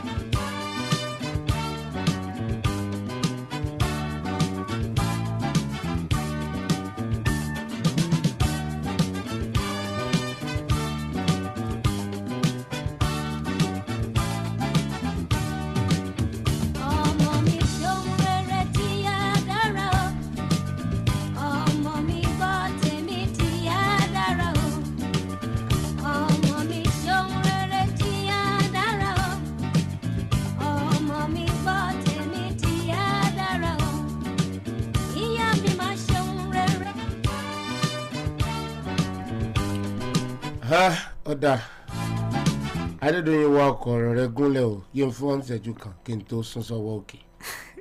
Okay, I was trying to explain how hormones affect moral decadence, and I explained that the youth stage is a stage where I'm an adult but my mind is still in a babyish form. Now the things I watch triggers those hormones to be produced very fast. Meanwhile, those hormones are supposed to be produced gradually. Like, you will see a child of 8 years, I ask the child, how do I tell you that I'm 8? Meanwhile, that child already looks 12, looks 13, and that's because, in a way, unconsciously, what I'm watching, it triggers those hormones to make me grow very fast. So I'm now like 22, I look 25, and I'm still 14, I'm still 15. So I'm now vulnerable to societal vices. Like, I'm vulnerable to rape, I'm vulnerable to all sorts, all those kind of things. All those things affect our moral decadence. Thank you. That was a very jamming point made there by Adedoyin. Very good. I shouldn't be surprised anyway. Well, she's a nursing student and she should know much about these hormones. Wake up, lie see your call. Àti àdá, kò ì pé o. Everything still boils down to what we watch, what we see, and it's affecting us. Every action starts from the thought. Every thought, or let me say, a thought is the beginning of every action. And you can always draw out the map or your thought. Your thought will tend towards what you see and what you are reading. And I'm still going back to what Tunde Shode had said, that we need someone to control this society. It's too porous. That's the problem we have.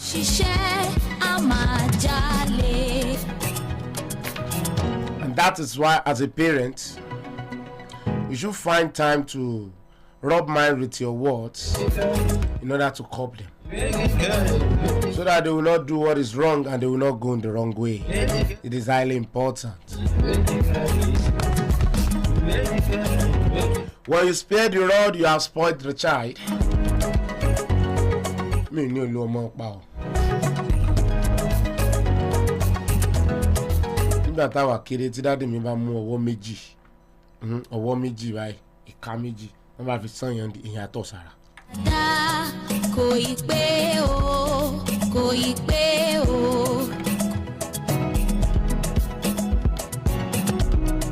Iṣẹ́ àgbẹ̀ níṣẹ́ ilé wa, ẹni kò ṣiṣẹ́ á máa jalè. Mi mọ ibi tí fáwọn létí rí dáàdì mi ó ní wọ́n mẹ̀gbá náà ó lóun jẹ́ kan rí.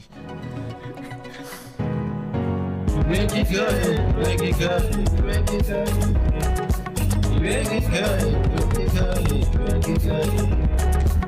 Àwọn kan wà abala tí mo fẹ́ yà sí kí n tó dìde ni ẹni tó bímọ ó lọ́mọ ó kúnlẹ̀ ó fẹ́ pọ́níṣì ọmọ.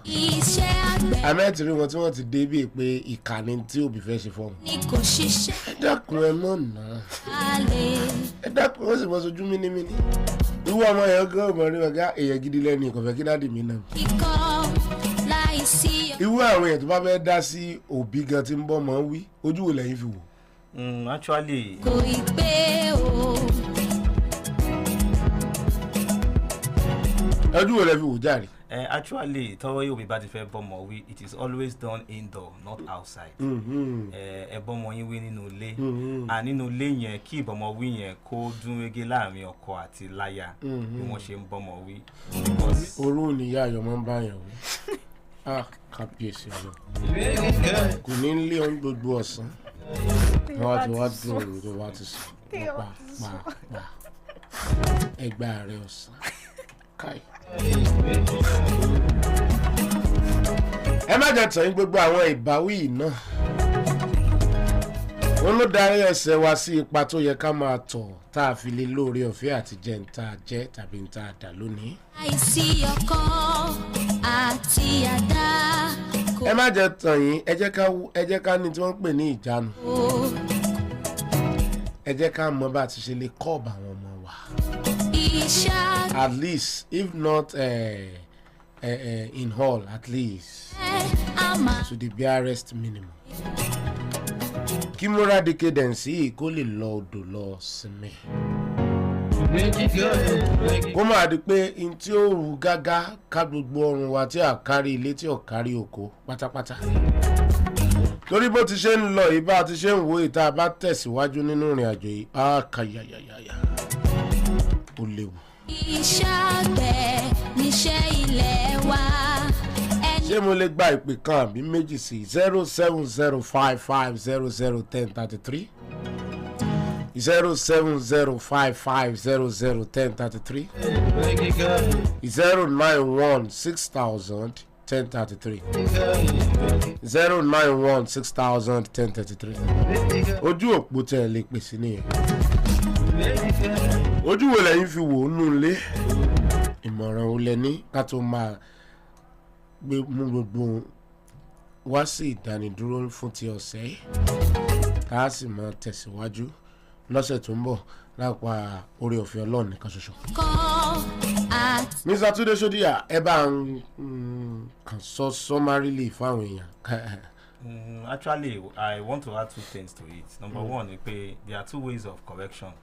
We have what we call constructive correction and destructive correction. Ẹ jẹ́ kí correction wá sí ọmọ ẹ̀dá ní school ni o àbí nílé ni o kó wá constructive. Ẹ jẹ́ ń gbọ́n tí bàbá ìfẹ́ wí náà. Ẹ ló ẹ kúrò lẹ́. Orúkọ yín àti ibi tẹ́ ẹ ti ń pè. Ìlànà àbúlé wa ṣe rere. Sá. Láti àbúlé ìdìbò wíkìrì. Àwa yìí wá ṣe rere. Láti ìlú Ìkirè. Ìlú Ìkirè èmi gan wáyé wá ṣe rere sà. Ọlọ́run fún ìṣe bẹ́ẹ̀. Àmín. Ṣé rí ètò tí mò ń gbọ́lọ́dọ̀ yín yìí ó tó ta méjì. Ó ta méjì tó pọ̀ gan-an. Mo rántí ìgbà tí mo wà lókè. Bàbá wa ìkànnì ìgbà tí máa ń nà wá. Tàbí kí á sì ká lè wa nímú ibẹ̀ sì máa lé tàn ní.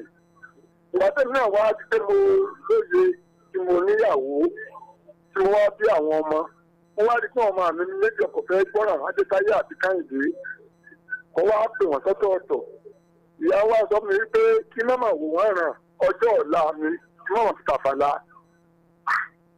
mo wá sùn létí mo wá pè yí táyé ibẹ̀ ó dóbìnrin mo ní kí ni máa ṣe báyìí ó wá dá àwọn ní olóòmọ̀ Kẹ́hìndé kí ló máa ń ṣe wọn náà ó ní àwọn ẹgbẹ́ tó ń bá káàkiri yàmá síbẹ̀ mo wá fún ọ ní caution pé mi gbọ́dọ̀ rí wọn kí wọ́n bá kí pẹ́ẹ́sì yẹn rìn mọ́ tí wọ́n bá ti lọ lẹ́sìn màpá kan débẹ̀ èyí tí ẹgbẹ́bìnrin náà tí wọ́n ti lọ sílé kí màpá kan débẹ̀ fún àwọn ọmọ lọ gbé wọn ṣé rí ọ̀rọ̀ tó gbiná ni o ọ̀pìn àdéhùn àwúlò lónìí fún orílẹ̀-èdè tá a wà yìí èyí obìnrin bẹ̀ pẹ̀lú ìwọ ọlọ́run àtìlẹyìn ọlọ́run ó wà pẹ̀lú àwọn alàgbà kan nílùú èkó ẹ̀jọ̀ ń pàṣẹ lè èyí ọkùnrin bẹ̀ pẹ̀lú gómìnà kan ní Kwara State ẹ̀jọ̀ ń ṣiṣẹ́ lónìí mo wá rí pé ọfọmọ lẹ́kọ̀ọ́ òbí ó jèrè ẹ̀ mo ní ká má kúrò oko ni mo ti wá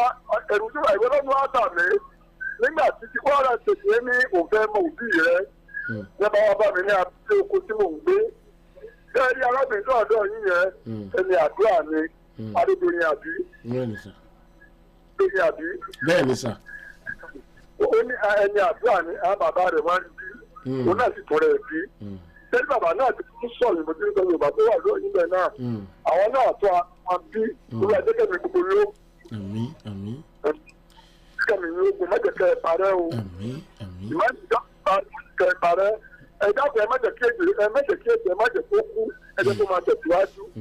Bàbá àlè. Yes, sir. Alaikum salam. Àti àdá kò ì pé o, kò ì pé o. Bàbá wáyé wá ṣe láti Ìkirè nìyẹn. In fact, wọ́n ti conclude rẹ̀ gan. Iṣẹ́ ilé wa. Gbogbo akọ́lé títí Adédoyin kò lọlé lónìí, owó màá fi gbà lọ́wọ́. Ohun tá a wà fún níkànnì aláṣẹlà náà nìyẹn, ohun tó jẹ wá lógún jù nìyẹn. A ní ọ̀rọ̀ ń pa ẹ̀kọ́, a fẹ́ ké tí àwọn aráalé ọmọ dìtì. A fẹ́ máa là wọ́n lọ́yẹ̀ ní gbogbo ìgbà, a fẹ́ máa fi yé wọn. Òun la fi dúró lórí ẹ̀kọ́. Ẹ bá rí ilé-iṣẹ́ míì tí ń ṣe honestly wọ́n ń jí wa jẹ ni. Wọ́n fẹ́ máa jí wa, wọ́n fẹ́ máa kọ́pì ni. Ìhà yín gangan ni wọ́n ń pè ní Edutainment Radio Station lórílẹ̀‐èdè Nàìjíríà I-FLIER 103.3 FM ẹ máa gbọ́. Adédoyin á kí àwọn èèyàn pé ó tó dọjọ́ mẹ́jọ. Ìyá ara lé ó dàárọ̀. Ìwé kíkọ́. Mr. Tunde Sodia. Alright, I greet everybody once again, and thanks for having us and listening to us again on the radio. I appreciate you all. Thank you. Iṣẹ́ àgbẹ̀, iṣẹ́ ilé wa, ẹni kò ṣiṣẹ́ á máa jalè. Ẹ má jẹ́ tàn yín, ọjọ́ ọ̀la àwọn òbí ni àwọn ọmọ wọn. Ikọ́ láìsí ọkọ̀. Bó bá jẹ́ pé ìjọba kùnà. Kò ì pé o, kò ì pé o. Tí àwọn olùkọ́ bá kùnà, kò yẹ kí òbí ó kùnà o. Iṣẹ́ àgbẹ̀ níṣẹ́ ilẹ̀. Yàtọ̀ sí wípé ó dín ọmọ tí wọ́n gbélé ọ lọ́wọ́. Á máa jalè.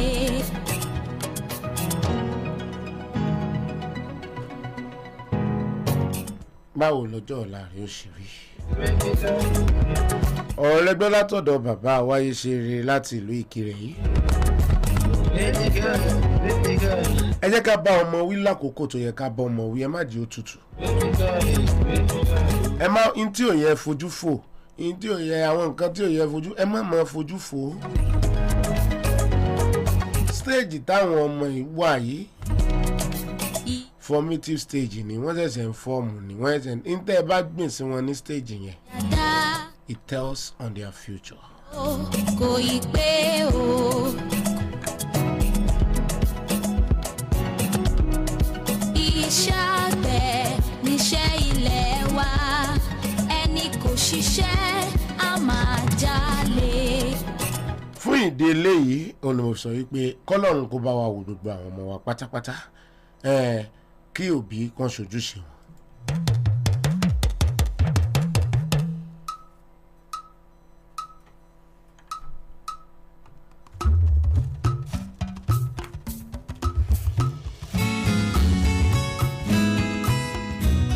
ẹ jẹ́ máa kí gbogbo àwọn tó jẹ́ kí ètò yóò ṣeé ṣe àwọn tájọ wà nínú kulumbi.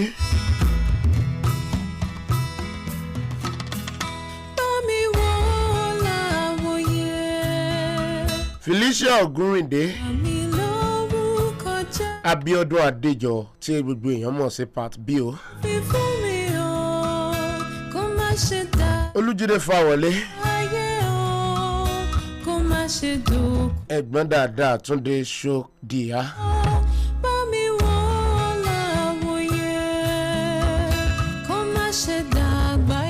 Àti nọ́ọ̀sì wa náà Adédoyin Ayọ̀yẹmí. Honestly, everybody, you have contributed immensely to the success of this program. So I do appreciate you. Till I come your way again next week by the special grace of Almighty God. This place is I-FLIER 103.3 FM. The perfect choice station for the I-FLIERs. You want to place your jingle here? You want an advert?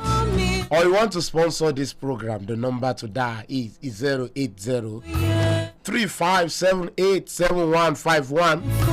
I repeat, 080-3578-7151. I will pick it straight away.